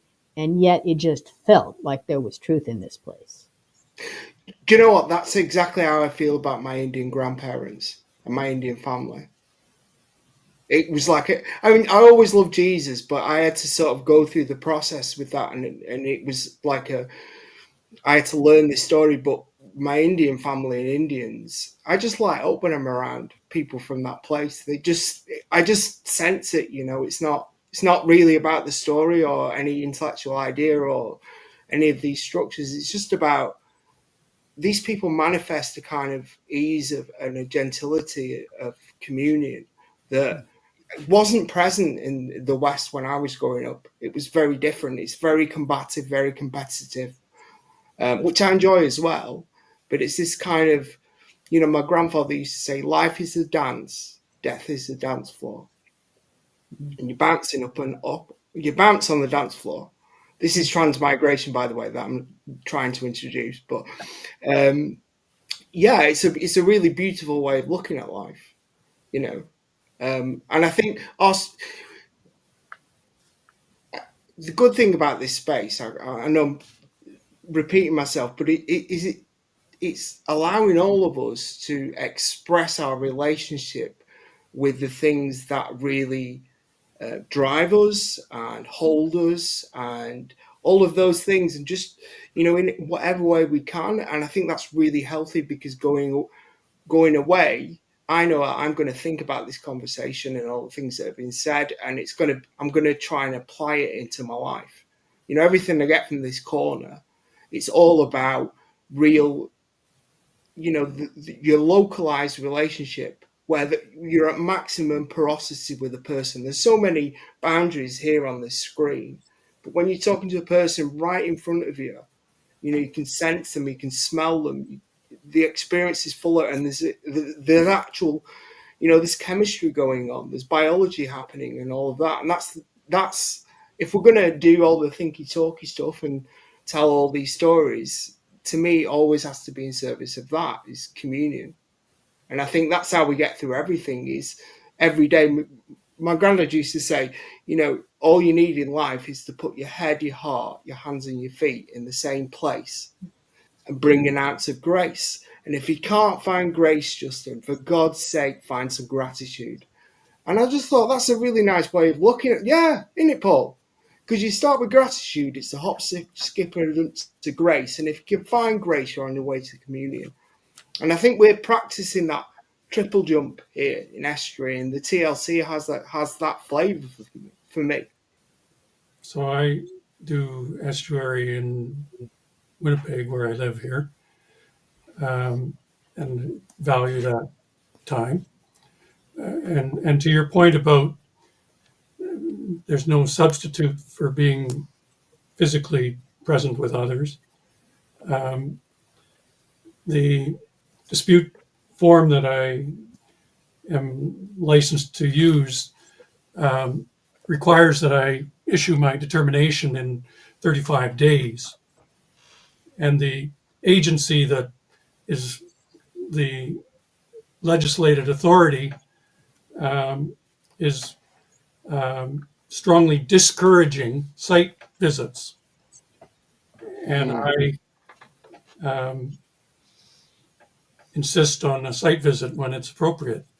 Yeah. And the decision that I just issued last month, 5 representatives of the builder and 5 representatives of the homeowner out on the front yard of the house where the dispute had arisen. And yeah, the opportunity to try to crack the willful blindness on both parties' part is way more available. Yeah. Physically present. Yeah. It's harder for people, and I think maybe I'm thinking now. When you talk about willful blindness, my grandfather from Ireland used to talk about arguing with the image. You know, some people, they've got a story in their mind about what you are and what you're doing and what your intentions are, and you might as well not be there in that interaction because they're talking to that image inside of their mind that's got your name on it, and it's like, you're thinking, do I even need to be here? And I think we all can relate to that because we all, if we're honest with ourselves, do the very same thing. Oh, sorry. No, yeah. I think of it as the monkey trap. You know, with the food in the coconut. The monkey thinks that this is willful blindness, right? He thinks he's actually on top of everything because he has something. Yeah. And can't so access it. Well, he's got it. It doesn't matter if he can put it in his mouth. He has it in his hand. And that's the thing that he thinks is the most important thing to grasp, to know, right? And so, people who are willfully blind, the reason that they are is because they literally believe that they have something. Right? No, I can't let that go because I have it. I know it. It's the knowledge that I need in order to win this case, right? I can't let that go. And I can't possibly face my own sinfulness that contributed to the dispute solver showing up at my front yard. Yeah, it's this thing, right? But they're trapped. They're trapped in it, and it's I won't expand on it, but I have a lot of thoughts about this. What's the idea of the door of hell being locked from the inside? Yes. I'm going to double down. I'm going to keep doubling down, even if it destroys me, even if it destroys everything around me. And at some point, everyone else who is also in that sharing that commons looks at them and says either, if it's an opportunity, this is sort of where a lot of the male female things, if you can walk away, you'll walk away. If you can't walk away, then the commons turns and resolves it, exiles you, or destroys you. I mean, these are such predictable human patterns. If you're putting together a jigsaw puzzle of a market, like a flower shop, and you pick up a piece of the puzzle and it has a daisy on it, and you think that the whole puzzle is about daisies, like this is what it is, right? I've got it. this is a daisy puzzle. No, it's a flower shop puzzle, my friend. You got to put all the pieces together, right? Can I tell a quick story that this is making me think of? So, my grandmother from India, you'll notice a pattern here when I'm telling these stories. My grandmother from India, she said to me one day, Justin, what's more important in your hierarchy of values? Being right or poetry? Sorry, winning or poetry? And I said, well, winning, of course. I don't understand poetry. She said, don't you want me to qualify my terms, Justin? And I said, okay, qualify your terms. And she said, winning as opposed to losing, and poetry, as in the poetry between you and the person that you're dancing with. And she flipped it on its head. It's like, yeah, winning doesn't matter if you're dancing, because you're dancing. And it's in that relation and that music of the tension between you that is ever present. If you're dancing, you don't need to win. There is no winning or losing. You're dancing. You're in communion. Yeah. So yeah, I don't know. I think that's what we're all kind of circling around, or what came to mind. I like that. You enlightened a story for me when you were talking about the floor as death, and the dance, because in George MacDonald's story, The Castle, there's a scene where the family, they invite all these people, and they're okay, cool. Have you read The Castle? I've just got this now, so it was it's on my reading list. Okay, you should read The Castle. It's a short story, but anyway, he describes how they're all in the great hall and the great hall is actually reserved for the father who is away, and they're not supposed to use it, but they use it, and they're dancing, and as they're dancing so hard that they don't really feel it, but the floor is heaving underneath of them. It's rising and falling, and rising and falling. It's a really beautiful image. Mm-hmm. I'd love to hear your thoughts on that. I just threw that in there. That's a total aside, but I had to say. I want to. Oh, go ahead. I was gonna go ahead. Sorry. No, I was just going to say, I think this idea of prayer and story, it's. I think when you're telling a story, you've got to inhabit the story, and it's all about, I think, putting yourself into a natural hierarchy. Coming from my granddad used to say to me that a story begins where it ends and it ends where it begins, and that's with the truth. It begins with the truth and it ends with the truth. Now, what's the only truth that you know? And the truest thing that you know is, I am here. Here I am. Mm-hmm. Tell me something more true than that. You know this. It's manifest. I am here. Here I am. So the story starts here and it ends here. It ends where it begins and it begins where it ends. And a story is it's sort of you moving into uncertainty and you're navigating through it. It's like going under the waves and then coming up to the surface, and you breathe and you realize you're here, and you've got yourself here. And it's, I think it's just about recognizing all the problems that we have, where we get sort of controlled by narratives and ideas and stories. Those things capture us, but also it's the way that we learn and it's the way that we communicate real meaning as well. And yes, it is. Yeah, and it's you don't get any instruction. I think you've got to feel your way through it, and it's like, for me, the thing that I've learned to resonate on more than anything, and this is part of my spiritual practice, is not, absolute faith, understanding, knowing God. It's nothing as high-minded as that. It's gratitude. Because gratitude is something that's distinctly human, because it's at one time selfish and at the other time completely unselfish. And it's something that you can recognize in other people and you can recognize it in yourself and share.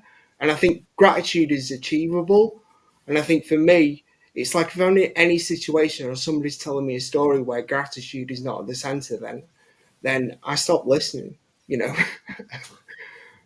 I wanted to note this because this is some pushback on Justin's story, and I think why the pushback, and Young God has some too, and I think that's important for this moment now because we've sort of had a period of promotion of the non-competitive and the poetry instead of zero-sum win-lose games, and I think it's helpful to understand why people in a culture and in society that have sort of been flooded with that are suspicious of it, because there can that move can mask a lot of grift, Yeah. graft, and so it's helpful. I think it's part of the reason why part of the reason why people who have skin in the game and sacrifice draws attention, because this is, I think, is why Christianity has the potency it does, because again, it has at its center someone who says, love your neighbor all the way up until and including your enemies, and then pays for that non-hypocritically with his life. And so there is a call that goes out when someone says, can't we all just get along? This was Rodney King after the LA riots. Can't we all just get along? And the answer is maybe, but there's things that we are going to have to get into, and so even it's interesting the way that competition and cooperation always sort of move together. You can have a competitive dance contest where there is both collaboration and competition, and this is, I think, part of the Peugeot moment and the Peterson moment, which was, for a while culturally, we're saying, we're singing along with John Lennon, imagine there's no, and then suddenly it's like, well, wait a minute, actually hierarchies are inevitable, and if you sing the John Lennon song, you're actually prioritizing that song, and so there is a hierarchy, and so I think actually that dynamic to push back is a healthy one, because in a sense it says to the collaborative mode, okay, but you're going to have to demonstrate that this isn't just cheap grace, that grace is costly. Go ahead, Sherry. I just want to interject because, like, the two things that came up for me with those comments were the word cope and the word stories, right? And I think what Justin is talking about is, and here we have our problem. Do you know what I mean? Do they know what Justin means? Because I don't think they do, actually. And that's why they use the term cope. A story is a human life. A person is a story. And everyone has a story. And everyone interprets the world through their own story. There's no way around that. That's the way it is. And as a collective, we come together and we hear the stories of our ancestors. And that's, Justin's referring a lot to his ancestors, right? The wisdom that they are passing down is a distilled wisdom, because they probably got that from their ancestors. And that's, and I love your grandmother already, because she's asking you questions that make you think critically. She's not spoon-feeding you. She's not spoon-feeding you some kind of dogma, right? Here's the story, Justin.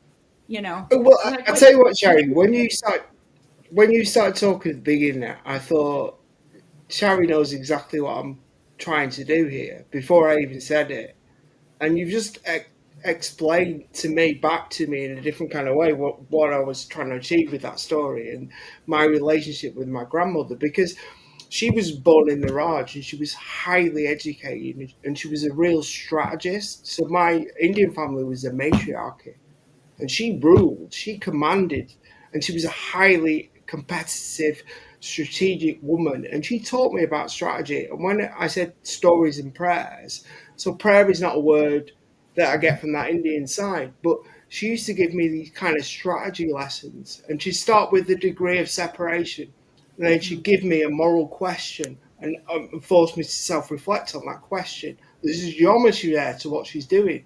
She's teaching me about where your moral center is. And it's got to be like, Jesus talks about the burden is heavy, but the yoke is light. This is about your moral compass. This is what I think it's about. It's about keeping it lightweight. And how do you do that? Well, you embody it through prayer, through practice. And these stories are like my strategy version. They're very, very technical. And it's based in a lot of like rational thinking. But it's actually that wisdom from it is as a child that molded me as a person. And it allowed me to be both systematic and creative. Like I fire on both sides of the brain. I'm not a left or right. I'm both at the same time. And I think a lot of that is because you kind of saw that. That's what I was trying to communicate, is where, the story and the prayer. See, for me, with my relationship with my grandmother, the stories were like prayers. They were getting me to focus on the yoke, on the moral compass. And then everything else fans out from that, I think, for me. I spent a lot of time analysing stuff and being systematic as an engineer and a systems guy. And, thinking like that, you want to build a bridge or a system, that's the way you think. None of this, meaning stuff. It's like concrete things. But although I enjoy that, when I think about life and my relationships, that's not the way I want to think systematically. It's not a quantitative thing, my relationship, communion with other people. Well, that's where that Chesterton's fence thing comes up, right? It's like, oh, look, let's build a fence, or let's tear down the fence. Sherry, I wanted to why the fence is there. React to your comment.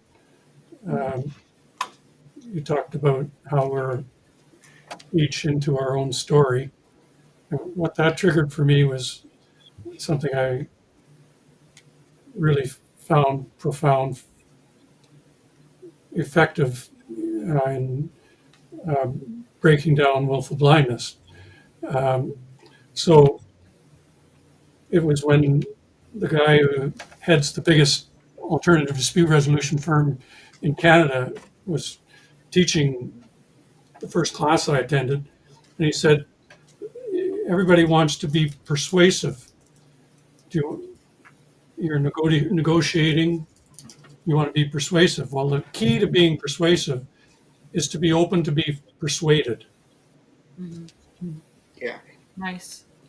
Once you achieve that, then people will listen to you and give you a fair hearing. Yeah. There's a spirit that you sort of bring into the room, and others can then participate in that spirit. And someone needs to bring it into the room, because if especially, one of the things that I noted when Sherry sort of doubled down on cooperation, you can just feel the hierarchy emerge, and people sense the hierarchy. They're like, wait a minute, I thought there was no hierarchy. You sure seem to be pushing this dogma about non-dogmatism on us. And I mean, it's all of these complexities where the person that says no, it's the poetic, and that's again, I think, part of what happens in Christianity. Okay, if you live by the sword, you die by the sword. If you live by the poetic, you die by the poetic. And so in some ways, I love your point, Roy, because what you have to do is be willing to take that risk to bring it into the room, but there's no guarantee, which is why we currently are having this. Someone has brought another spirit into the culture that says, never apologize, never show your weakness. It's like, I understand that can be a very powerful negotiating tool, but that's a different spirit you bring into the room, and that spirit has its own consequences. And so I think it's helpful to understand the way these spirits move and the power we have with these spirits and usually, again, they're spirits of invitation. One of the interesting things that you really start to get into the demonic when humans try to control spirits rather than when humans sort of begin to say, let's invite this spirit into this place and see if others will join in with this spirit with us. Does that make you nervous, Grizz? All this, you had some pretty big exorcism stuff on your channel the other day. No, they don't make me nervous. Every knee shall bow. But I don't know how long do these go, though. I'm reaching my personal limits of camera. Yeah, I know. No, we're just going to have our final thoughts round, and then I'm going to drop the link. And I want to thank each of you for participating in this and for picking up on this. Those who don't know kind of how I do this, if you're in the membership section, I'll usually drop a little post in the membership section. I have another special hierarchy list of invitees of OG regulars that I also send the list out sometimes, because it's usually not until sort of midweek if I'll have the time on Friday to do this. So that's why it's always so last minute. But I love having the randoed element to this where we get to see some new faces and some new voices. So special, again, thanks to Roy and to Terry and to Justin for, coming into this and kind of playing for the first time here. So takeaways from... Go ahead, Grizz. Oh, I just said, and wearing a great hat. And wearing a great hat. My hat.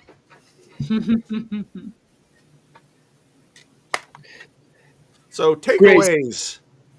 When I was, sorry. When we're in London, me and Harris Ups were wearing this hat, and Paul said he had FOMO. I did. I didn't bring mine to Europe. Yeah.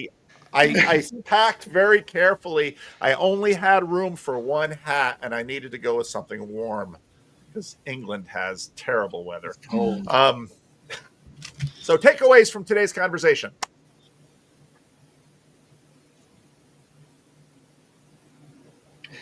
Also, I was a bit nervous about this. I'm not a very public-facing person, and I get carried away with talking sometimes, and I was a bit nervous. And I realise now that I didn't need to be. I'm very relaxed, and I think it's been wonderful. It's been really interesting to, I tried to put out an idea, and I think Shari grasped what I was doing. I'm kind of, what's behind the story? Like, what's the shape of it? What's the understanding behind it? And I crafted a story, and I wasn't sure because I've only told it to myself up to this point, in this form. But no, it's been. I think I love estuary, Paul. I've said this to you. I think it's marvelous.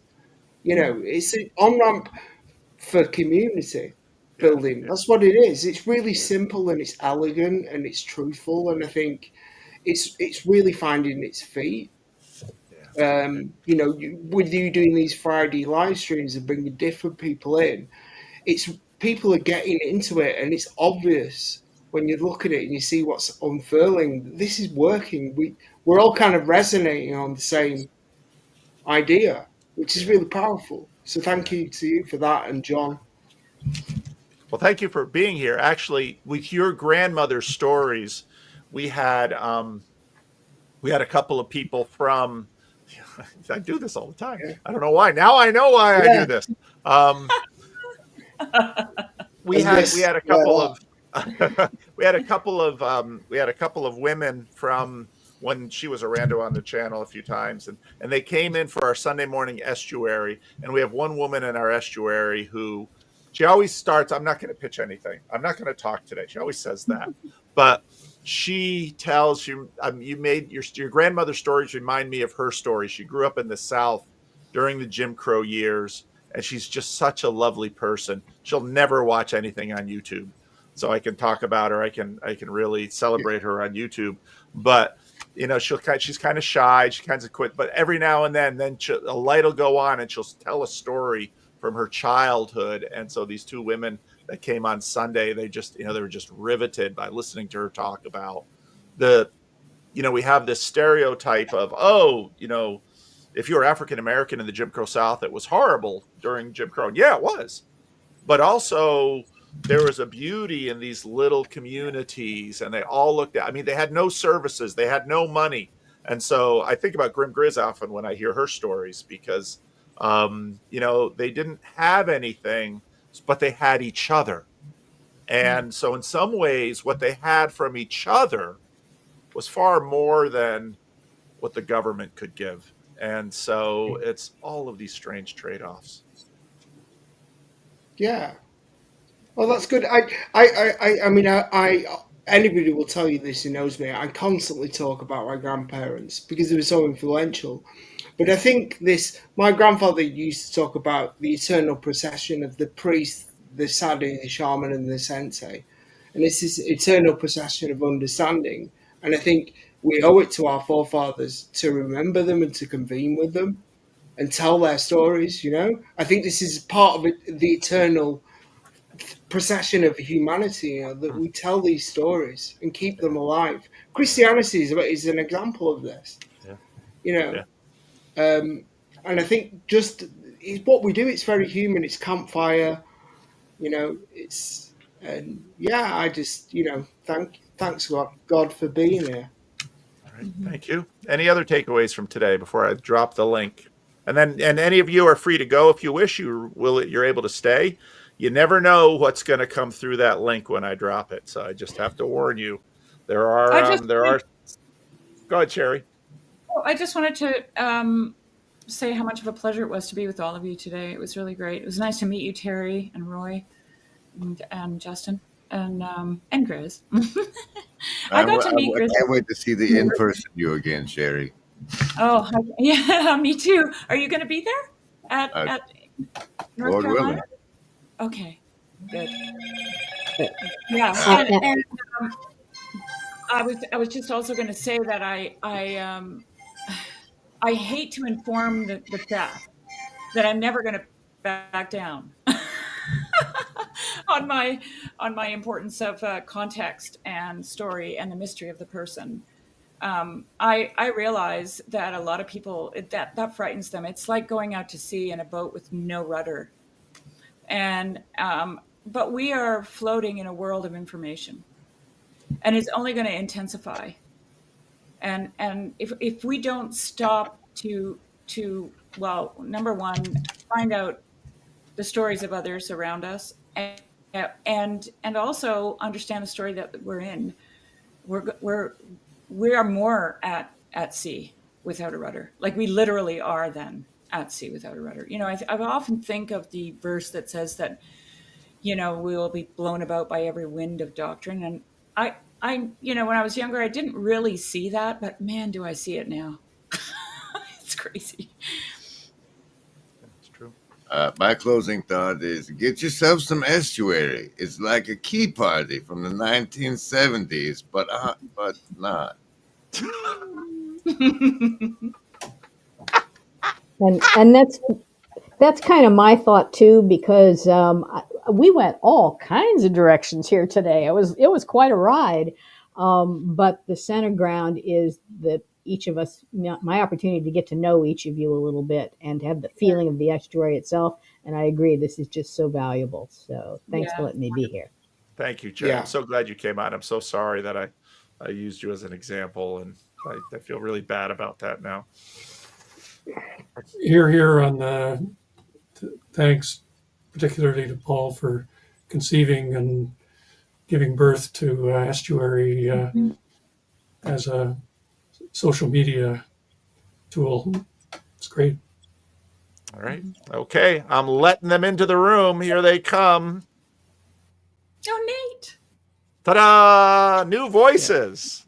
And I have to bring them in the order of operation. Alex, I was just thinking of you because I was just handing out power tools to people with DSM diagnoses, and so that's why I had to run on and check on them. But no blood was spilled, so I was happy.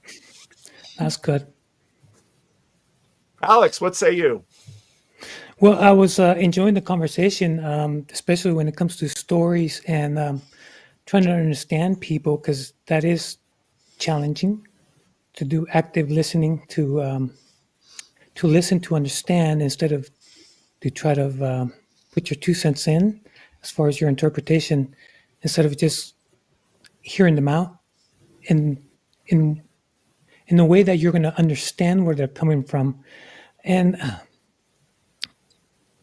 when you work in a place where the 9 to 5 is mental health crisis and people are in a tough situation, it's usually because most of us tend to be reacting, always reacting, always reacting. We seem to lack intuition, and there's a phrase in the Bible that says, "In the silence, you hear the voice of God." And I guess when you try to understand Him, you have to be receptive. You have to listen. You have to hear what He's trying to tell us all along. And I think one of the reasons why we don't understand people is because, one, we don't understand ourselves, and two, we're unwilling to hear other people, and we're afraid to, or unwilling to, or not willing to submit to what God has for us. And that's because it's hard, because His word cuts down to the bone, and there's some things that we just don't want to listen to. We just don't want to hear. We don't want to acknowledge, because, well, His word has the ability to transform us. But when do we listen to His word? I mean, when do we? We're so distracted. Sherry was saying that, we are, and I'm glad that she's not connected to all these gadgets and all these apps, because we are being distracted, and we are losing sight of what it is to be a person, what it is to be in a family, in a relationship, to be in community. I heard your conversation with Jordan Hall, and that society is different than community, and different than communion, and all that good stuff. And it's really hard to try to understand and to show mercy the way we've been shown mercy, because I don't. I'll leave it at that. All right. Thank you, Alex. Thank you, Alex. Nate, what do you have to say? I wanted to say hi to Sherry. I'll be honest, because I haven't seen her in a while. Hey, Sherry. But I was really from the part of the stream that I got to watch, I was very impressed by what Justin had to say. I loved hearing the stories from your grandparents. That was fantastic. And I can tell how awesome you are, because you triggered all the right people. Well, all the right people had a negative reaction. So the fact that Science in the Dust / Marsher didn't like what you had to say is just, to me, proof positive that you're cooking with gas.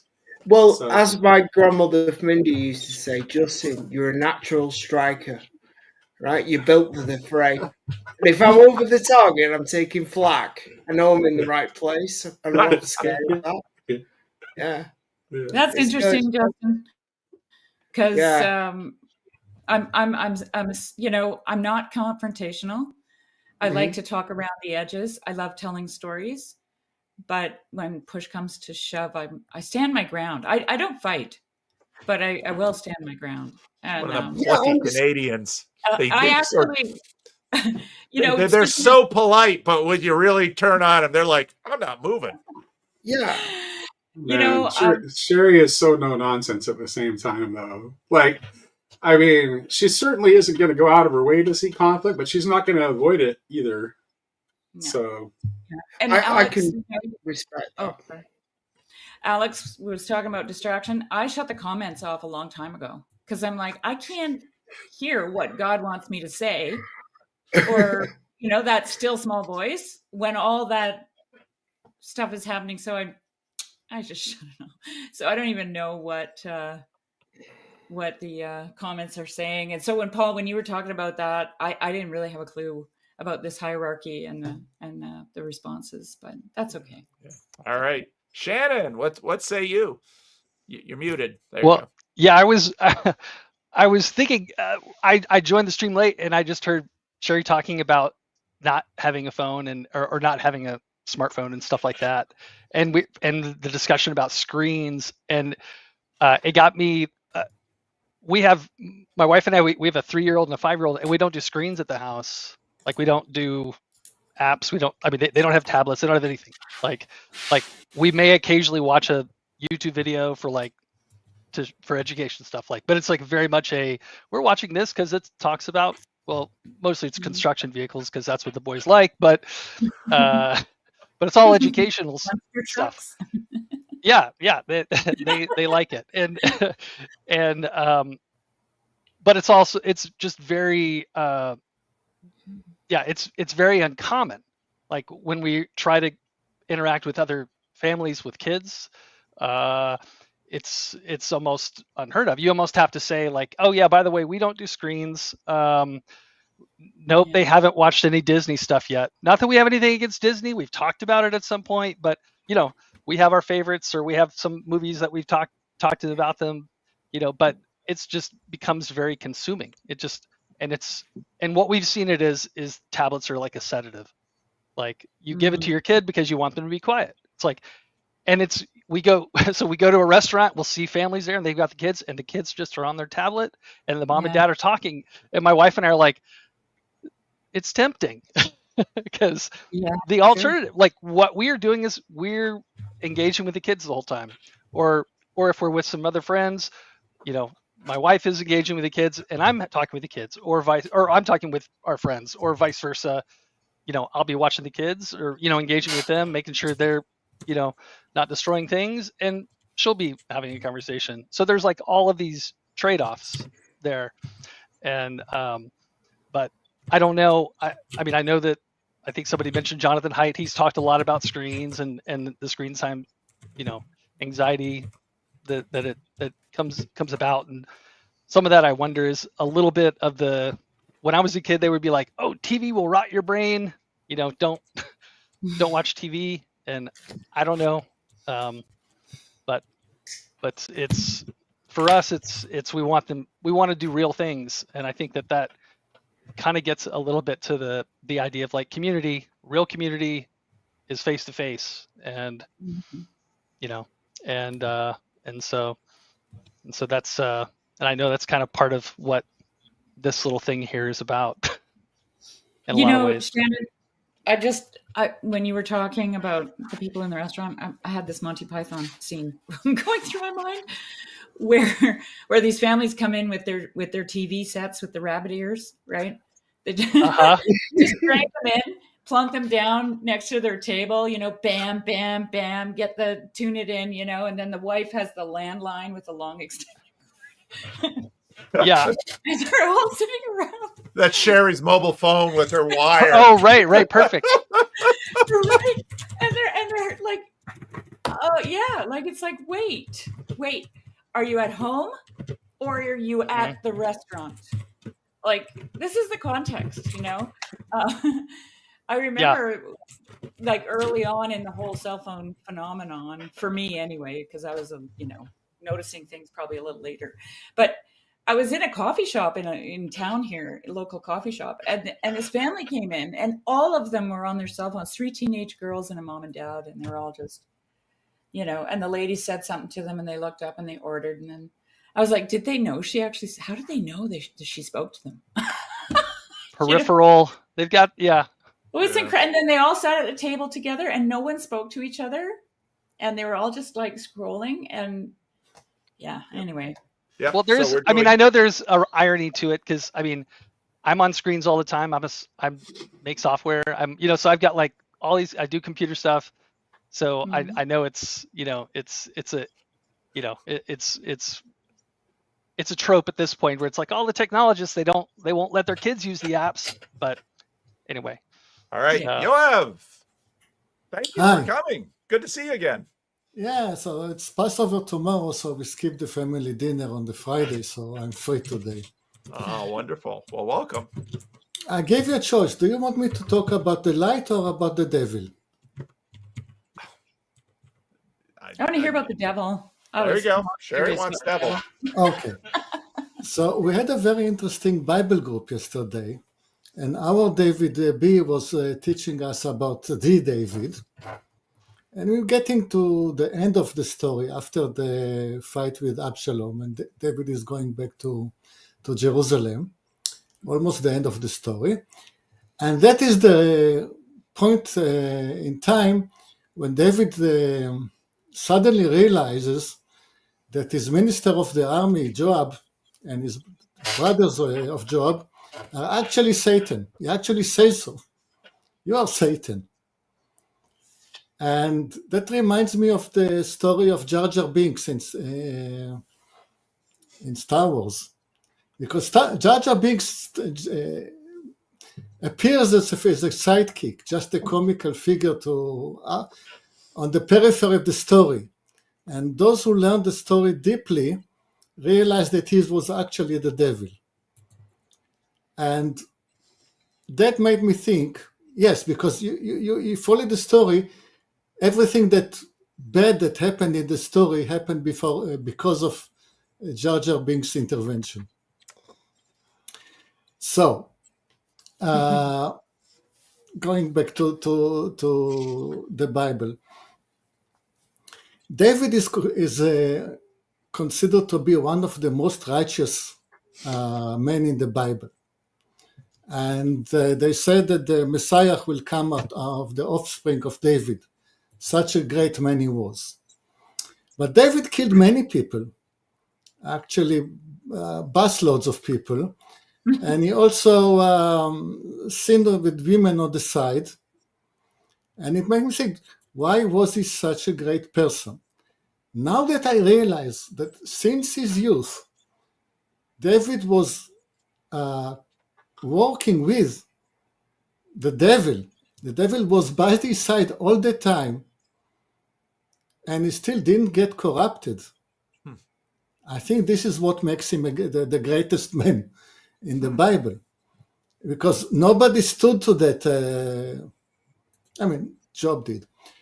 And there was a time in which David sinned with Bathsheba. And of course, Joab was there to facilitate it once David initiated it. But it was David's idea. So he actually never listened to the devil, not even once. So that is my point about the devil. Wow. There's we weren't here for the pitching, but there was a pitch. Yeah. You had that ball. You had that ball moving. It's the Bible group yesterday. No, it wasn't. It's not mine. It's the collective effort of the Bible group. Yeah. All right. effort. Well, I want to bring the notion of the devil to a more practical, everyday, mundane ordeal. And when it comes to, so I guess the metaphor would be, why do we stumble, right? Why do we fall into the trap? And in general, for millennia, those that study that, it'll be summarized like this. It's either because of money, status, control, pleasure, sex, and what counteracts that, keeps you from falling in the trap, or let me say this, allows you to see the trap in the first place, is belief, faith in God. God gives you the sight for you to see the trap. And if now you still have choice, so you can still walk into the trap. But by and large, that is a temptation. So everybody has a different thing that calls to them, and it gets them every single time.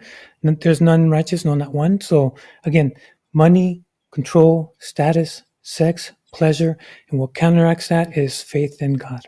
At least that's the mundane as far as Satan and the adversary, the trap.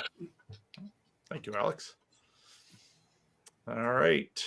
This is great. The devil. I never thought I'd be talking about the devil. Fascinating. One of the questions that I found really interesting, I've mused on it over the years, is like the devil as a tyrant, like the tyrannical ego. And it's like, what is the difference between a teacher and a tyrant? And if you really think about this, the wares and the tools of the teacher are the very same tools of the tyrant. But where is the difference? And the difference, it occurs to me, is in the moment of revelation. Because at the moment of revelation, the teacher stands aside and bears witness to revelation. The tyrant stands front and center and says, look at what I've given to you, and proceeds to extract a pound of flesh. And I don't know. Nice. The teacher finally wants the welfare of the student, even if that welfare comes at the teacher's expense. Because, in fact, it does come at the teacher's expense, because the good teacher pours themselves out for the flourishing of the student, whereas the tyrant is always extracting from the underlings. And no, this is wonderful. This has been wonderful today. I love doing this. And I met you, Justin, obviously in the UK, and so it was just a delight to meet you. But it's also a delight to share you with everybody else, with your face on the corner, and so to me, I've done different things with my Friday morning time slot that I use. And but I'm really enjoying this, because I can still do randos and they'll pop up during the week and stuff, but this is nice it's fun to get the randos together and to have people, because as you said, you have that, together we are so much smarter, we're so much better than we are apart. And it's that ability. And again, I thought of it this week when I was making one of my monologue videos. Trust. In order for me to put any of you on screen, I need to trust you a bit. And I ask something of you. I ask for your face. And it reminds me of what my wife, who is a school teacher, often, the stories she often tells of, I think our culture is in real crisis with respect to children and raising them. And we've disrupted so many traditional healthy patterns that are so basic that were simply assumed by many cultures. And so often with a child, she has to, she'll say, I ask the child to give me their face. And the child has to, so my wife gets down, gets very small, right at their level, and, give me your face. Let's look eye to eye, so that maybe at that moment I'll have your attention.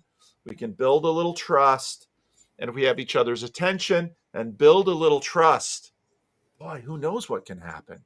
And this is what estuary is, obviously off camera. But I struggled.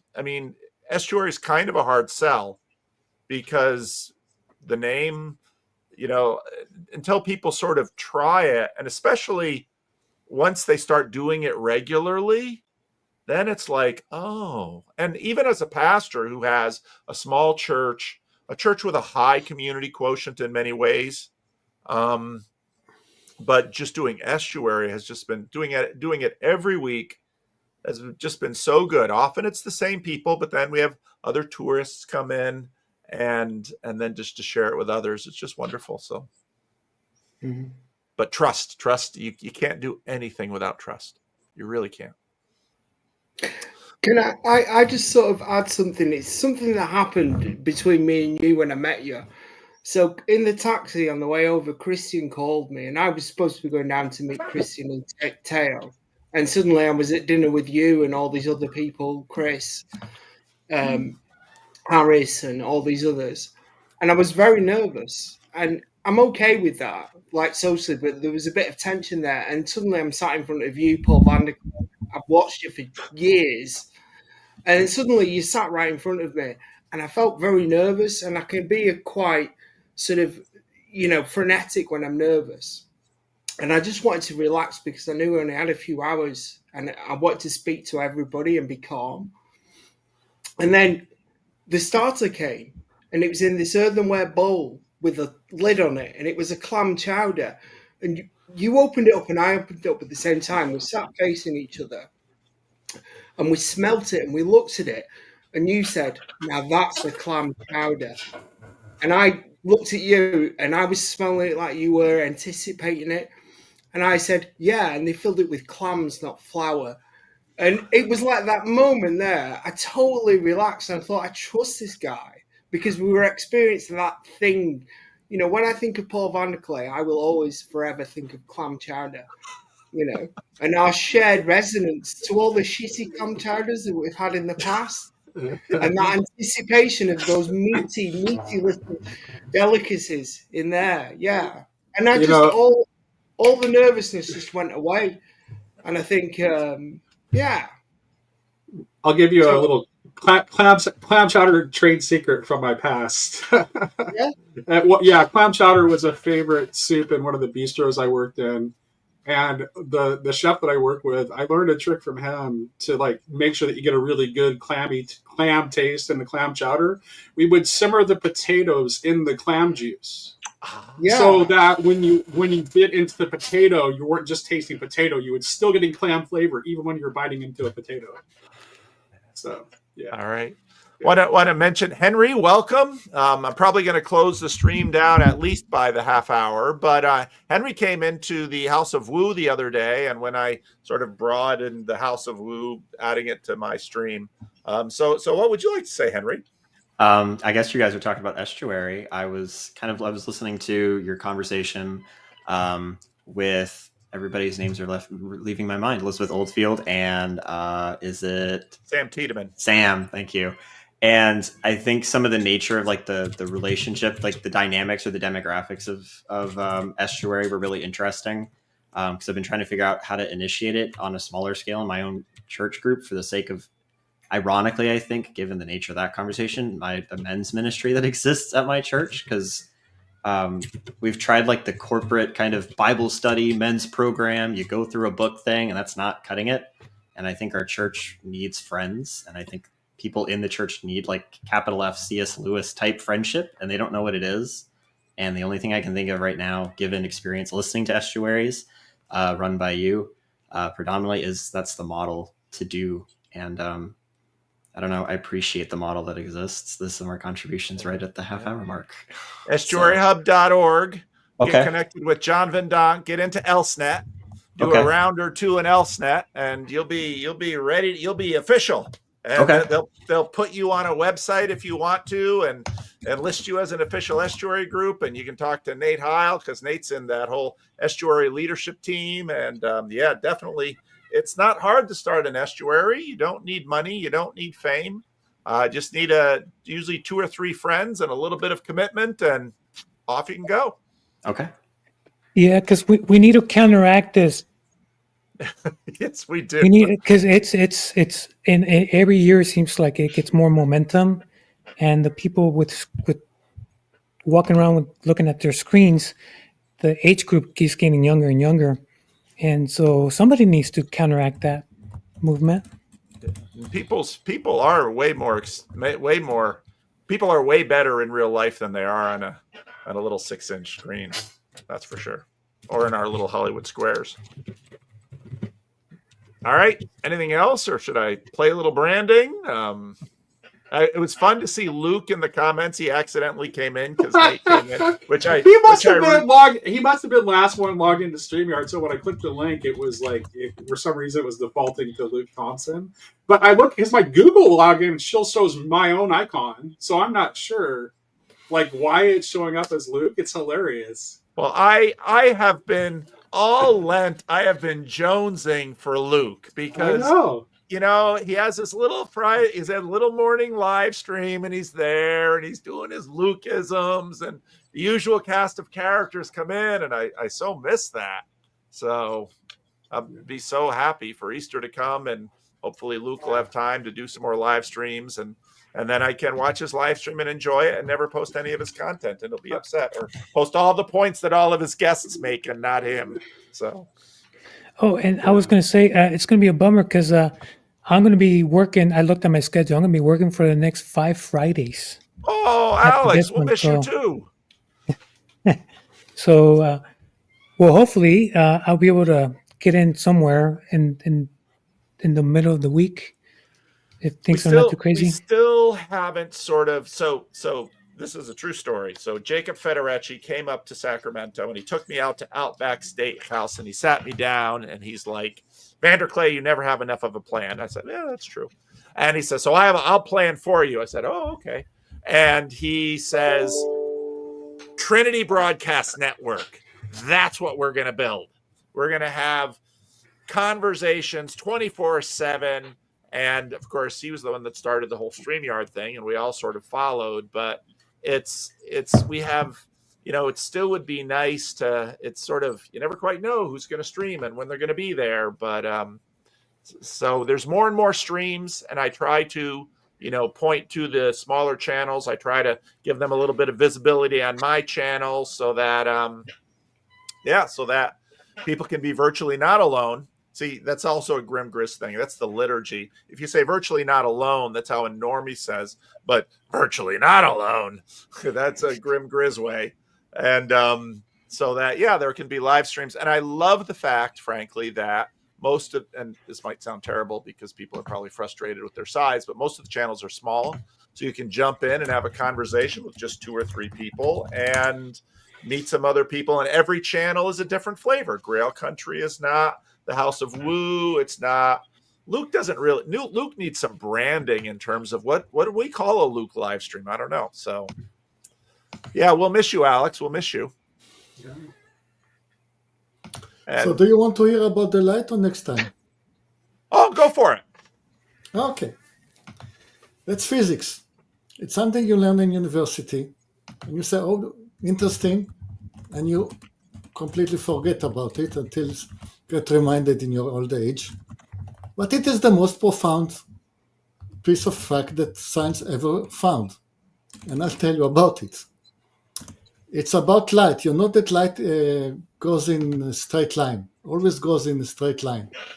Unless it's interrupted, unless it bumps into a mirror or a lens or anything. Now, why does light always go in the straight line? Because light is a wave. And the straight line is the only place where the light will not contradict itself. If lights went different paths, by the time it reaches its destination, there will be pieces of lights coming from different directions. They will be coming in different phases. It's like an orchestra of trombones. If all the trombones are playing the same music in sync, you hear the music. But if every trombone plays in his own time the same music, you hear nothing. The only way in which light can reach its destination with every bit of it playing the same music in the same time is if it goes in the straight line. So that is a clear fact about light. But everything, that happens because light is a wave. Turns out that everything is a wave. Everything that moves is a wave. So moving in the straight line is the only way you don't contradict yourself. And it's a wave. Because when I think about wave, wave seems the opposite of straight. Straight is this and wave is this. So that's super interesting. It goes straight in space. The thing that moves is the electric and magnetic fields. Now, what are the magnetic and electric fields? Nobody knows. Wow. Wow. We just call them the fields. See, you colonized me there, Justin. You colonized me.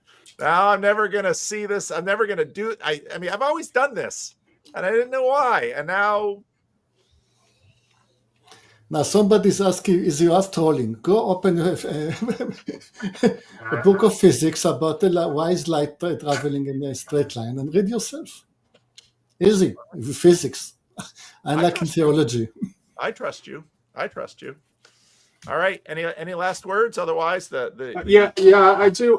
Like, I didn't bring it up at the time, but I kind of want to backtrack to the whole trust, devil, temptation conversation that kind of like Yoav introduced with his observations about King David. And the thing is like, you can say nothing about you can say nothing about the trustworthiness or merit of a man who's never been, or a man or a woman who's never been tested whatsoever. Like that's why, and this is why we find characters in literature like that, like seem to be like maybe not the best people, but somehow like when they're put into a crucible moment, do something that is like amazingly and profoundly good. Like it's like Sidney Carton in The Tale of Two Cities, right? Who's just like this, like not a good guy, right? Like he's kind of like he's a drunkard and he's not a good guy, but he ends up choosing to sacrifice his life to save someone who he believes is a better, more noble person than he is, right? Well, that's the reason. That's why we find those kinds of those story arcs resonant, is because we realize that we don't really know anything about the true merit of anyone until they're put into that crucible. So, yeah. We had a trust conversation at one of our every week estuaries here at Living Stones, and again we were sort of boiling down to it. And then I remember I thought about 12-step groups, and it's like I thought about sponsors of alcoholics, and it's like, what can you trust an addict to do? And it was amazing that even on that level of trust, you can begin to construct something. Because I remember there was a homeless guy here, and I had $2 in a jar in the deacon's room, and we'd always come in here, and I'd have to help him call to fix something in his life, and eventually we were so comfortable, I'd leave him in the room, and I'd go somewhere, then come back, and one day he stole the $2 from the Sunday school offering, and I said, come on, how shameless can you be to steal the children's Sunday school offering money? And he says, I'm an addict. What do you expect? It's a fair point. But, and then you see like a 12-step group, you can't trust any of those people on whole ranges of things, but that one thing, you can trust them on. So trust is contextual. It's super interesting. That just reminds me of the story of Judas. Jesus made him the treasurer. I know. And he was stealing, and of course Jesus knows. And he was stealing, and he sold him for 30 pieces of what? Not gum, right? Silver. Yeah. And my takeaway from that is that Jesus is always just handing us the thing that we struggle with the most, and saying, "How are you gonna deal with this?" And when Judas left, he said to him, "Go do what you have to do."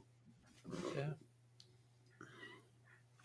Yeah. Oh, and just as I'm gonna close, who comes roaring in but our own David Busatil, hello. The streamer of the Old Testament study in Jacob's Corner. Do you have a time when you usually do that time of the day? I always do Thursday, 1 p.m. Eastern time. Thursday, 1 p.m. Eastern. That's right. We started in Judges, and now we're all the way into 2 Samuel, near the end. Oh, really? Yoav, how fast do you move? We've been doing it for over a year, and we haven't really missed any time. So I don't know. Sometimes we do 2 chapters in a week, but other weeks Yosef is there. Joseph is like, look, there is a Hebrew word, and it's really important that we talk about this. I really like those words, those weeks a lot. But yeah. He's a delight. Sometimes I tempt him out of just watching by saying something very Christian, and then he's like, I need to explain something. I was like, okay, yeah, that's good. But I wanted to jump in. So it was Yoav noticed that Joab, so his own namesake in the text, gets called my enemy, which is Satan, right? Like enemy, like literally Satan, right? And in that same section, David is using marital language about the people who are on his side. You're flesh of my flesh, bone of my bone. It's very like marital language. But what I wanted to kind of bring up is everyone thinks of the devil that is against you. And the story of Joab is so interesting because he's the devil on your side. Yeah. He's the devil that gets you what you want. He doesn't steal you money. He's the devil that gives you money. He's not the devil that takes someone away from you. He gives you the person, right? Like that's Joab. And the greatest sin David did without a job. Yes. Yes. So interesting. Yeah, and I think especially, like I've been thinking about this a bunch as just how the corner works. It's just like, hey, let's bring in a couple of Jews, a Unitarian. Let's bring people who are like, find people who to some extent are not on your side, right? Not because a lot of another way of thinking of you, like you're in a bubble, is the devil that's on your side, not the devil that's against you, right? Like the devil that's helping you get everything you want is actually just as bad of a devil as the devil that's attacking you. Isn't it the genie in the bottle? Yeah, without a doubt. What's the monkey's paw where it's dead, right? Well, like so Bring My David, Son Back there's or one thing. Yeah, David, now I do agree with what you're saying, but there's one. I just see one little hiccup with that, and that's the quality of choice. So if the person that's tied to your hip, or if your group of friends that are always with you, if they're leading you towards the sacred, if they're leading you towards righteousness, if they're leading you to know the word more, if they're leading you to Christ, I don't see that as a bad thing. So, but I understand that the world is crazy. Let me immediately push on that. The devil offers Jesus world domination. Isn't it like that? Actually sounds kind of good, doesn't it? Like the devil actually appears to Jesus as the devil on his side. So he doesn't come there to kill him. He comes there to give him an everlasting kingdom. Sounds lovely. David, can I throw this? Can I throw this out to you, David? Throw. Was Judas on Jesus's side? I mean, you're Orthodox. Well, was he? That's a great thing because that's a great point, Sherry, because the devil, the Satan gets lined up with the one who wants to save Jesus, right? Peter gets called Satan directly. The devil on his side. Judas, yeah, that's interesting because you get in Luke's gospel, the devil entered Judas Iscariot. It specifically says that. So there is a sense in which that is occurring. But there's another disciple who also has the devil in him. And it's the leader. There's a totally different outcome between Judas and Peter. Yeah. Well, and I've always wondered, Peter on Saturday might be thinking that he was what Jesus says at the Last Supper, one of you will betray me. Does Peter think that's him? Like, he probably do they did. know? He probably did Yeah. after he heard the cock crow, right? Right. It's me. I'm the one. I'm the one who betrayed me. But then maybe they all thought that. Because we all think that at some point, right?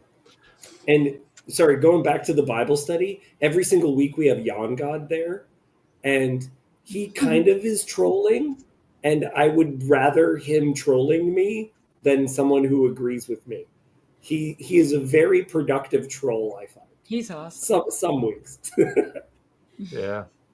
I'm curious what happens after Kings. Because what am I going to do then?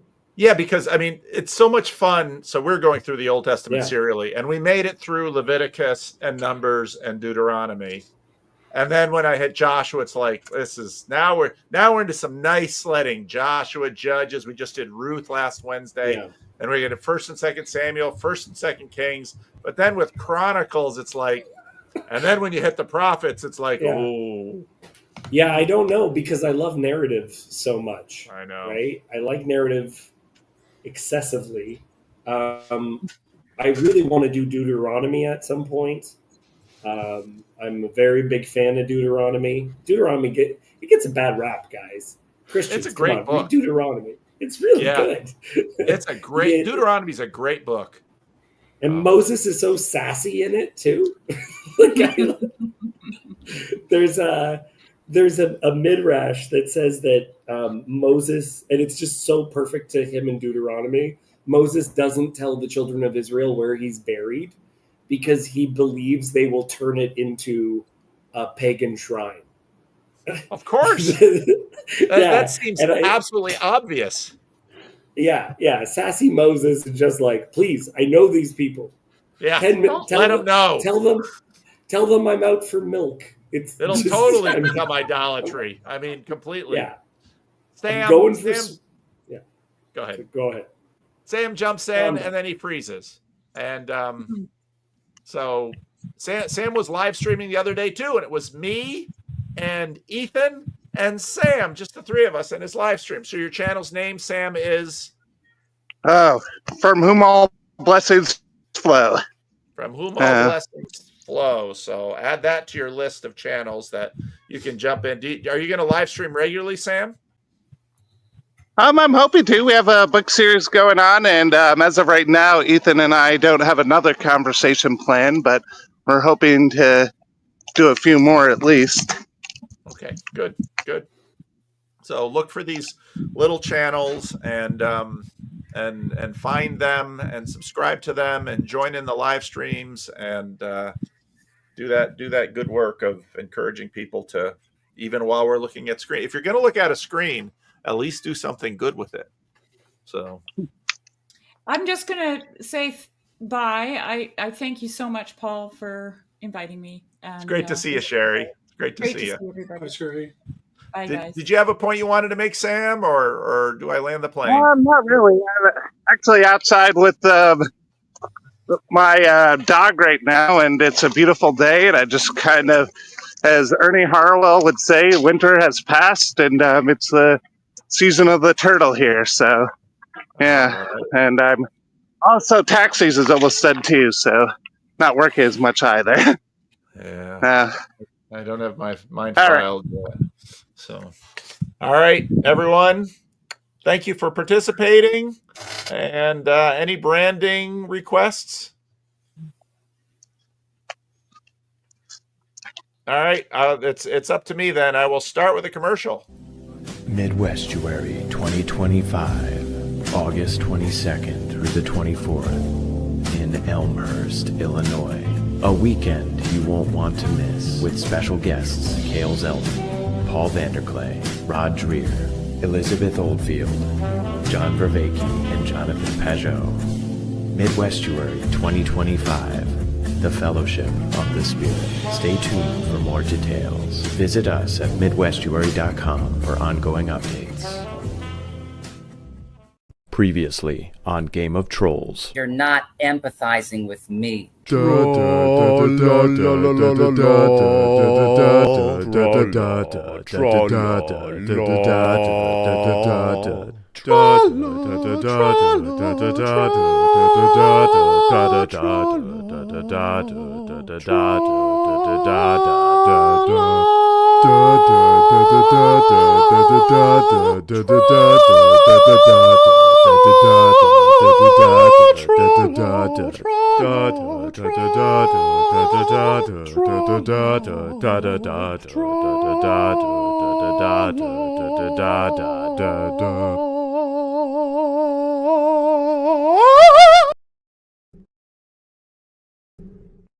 Still I have it.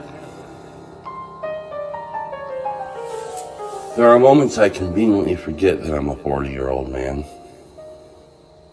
The last vestiges of a ghost long dead. The ghost with the Messiah complex. Messiah too lazy to rise or ascend, happily hurt and hard, a hanger-on or haunting of a time past, a heroic dream of the harrowing of hell, failure to launch, cling to a life vest, treading in spells that linger and last. Mom and Dad, righteous and mad, daydreamers with ghosts of their own. My memory of them stoic, looking with aims to pretend, always on the brink of somewhere, each a child dancing on the fence. On down the river, dreamt in the sunshine, Saturday morning cartoons, the only Sabbath I knew. A disciple of Jim Henson and John Hughes. Worship in cathedrals where the Toys R Us, baptized in ball pits, a clown served the sacrament we eat. More Pepsi and Pizza Hut. Say please, say cheese. Between Kurt Cobain, a scrambled cable screen, towers tumbling, Super Bowls, and reality TV, the ghost is constitutionally unwilling and intrinsically unable to see and be seen, searching madly for attention to seek. But you could be anything. Never say never.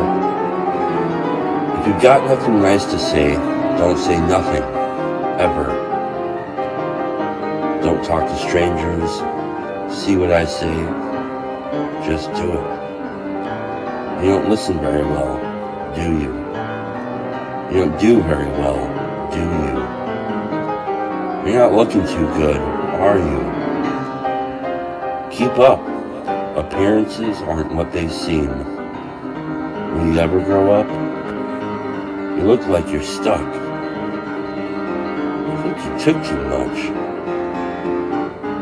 Echoes the ghost within the host, who prays the dead bury their dead and stay buried in a fading dream.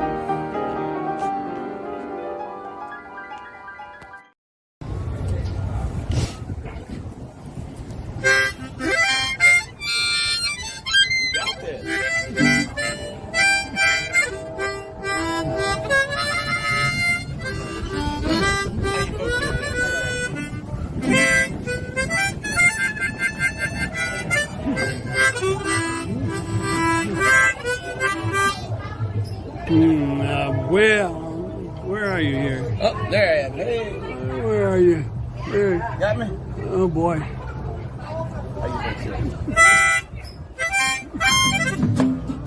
Yeah.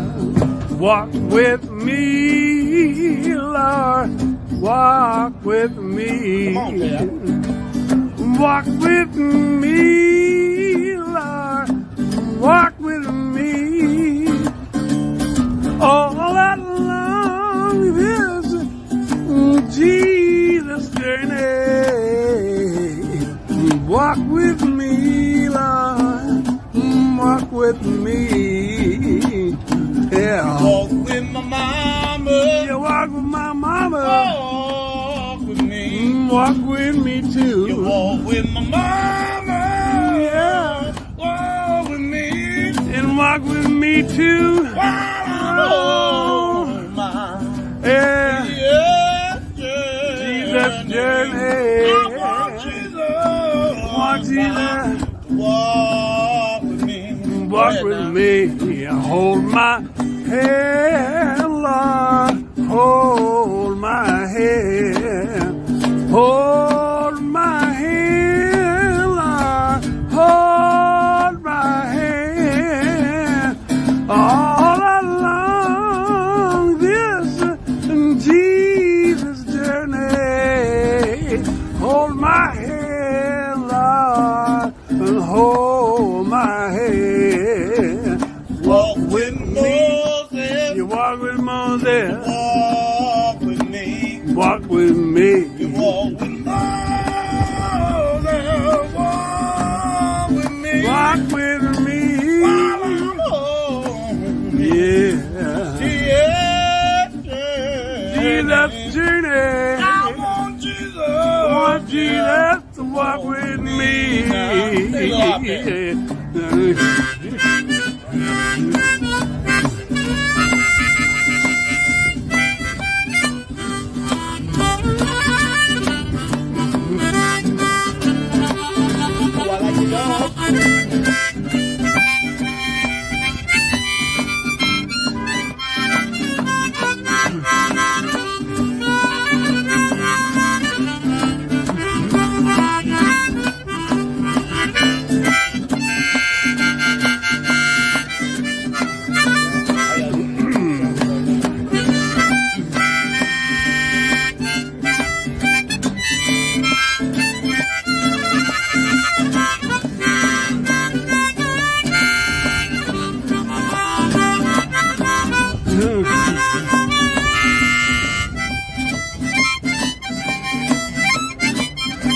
Say, walk with me, Lord.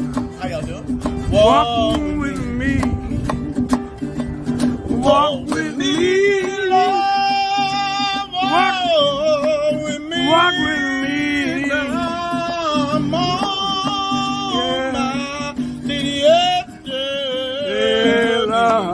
I want Jesus. I want Jesus to walk with me. To walk with me. Walk with David, a little shepherd boy. Yeah, you made him a great king. I know David shouted for joy. He walked with David, and he's a little shepherd boy. You made him a great king, and David shouted for joy. That's right. Oh, yeah. So walk with me, Lord. Walk with me. Walk with me, Lord. Walk with me. All along this Jesus journey. Walk with me, Lord. Walk with me. You gotta walk with me, Lord.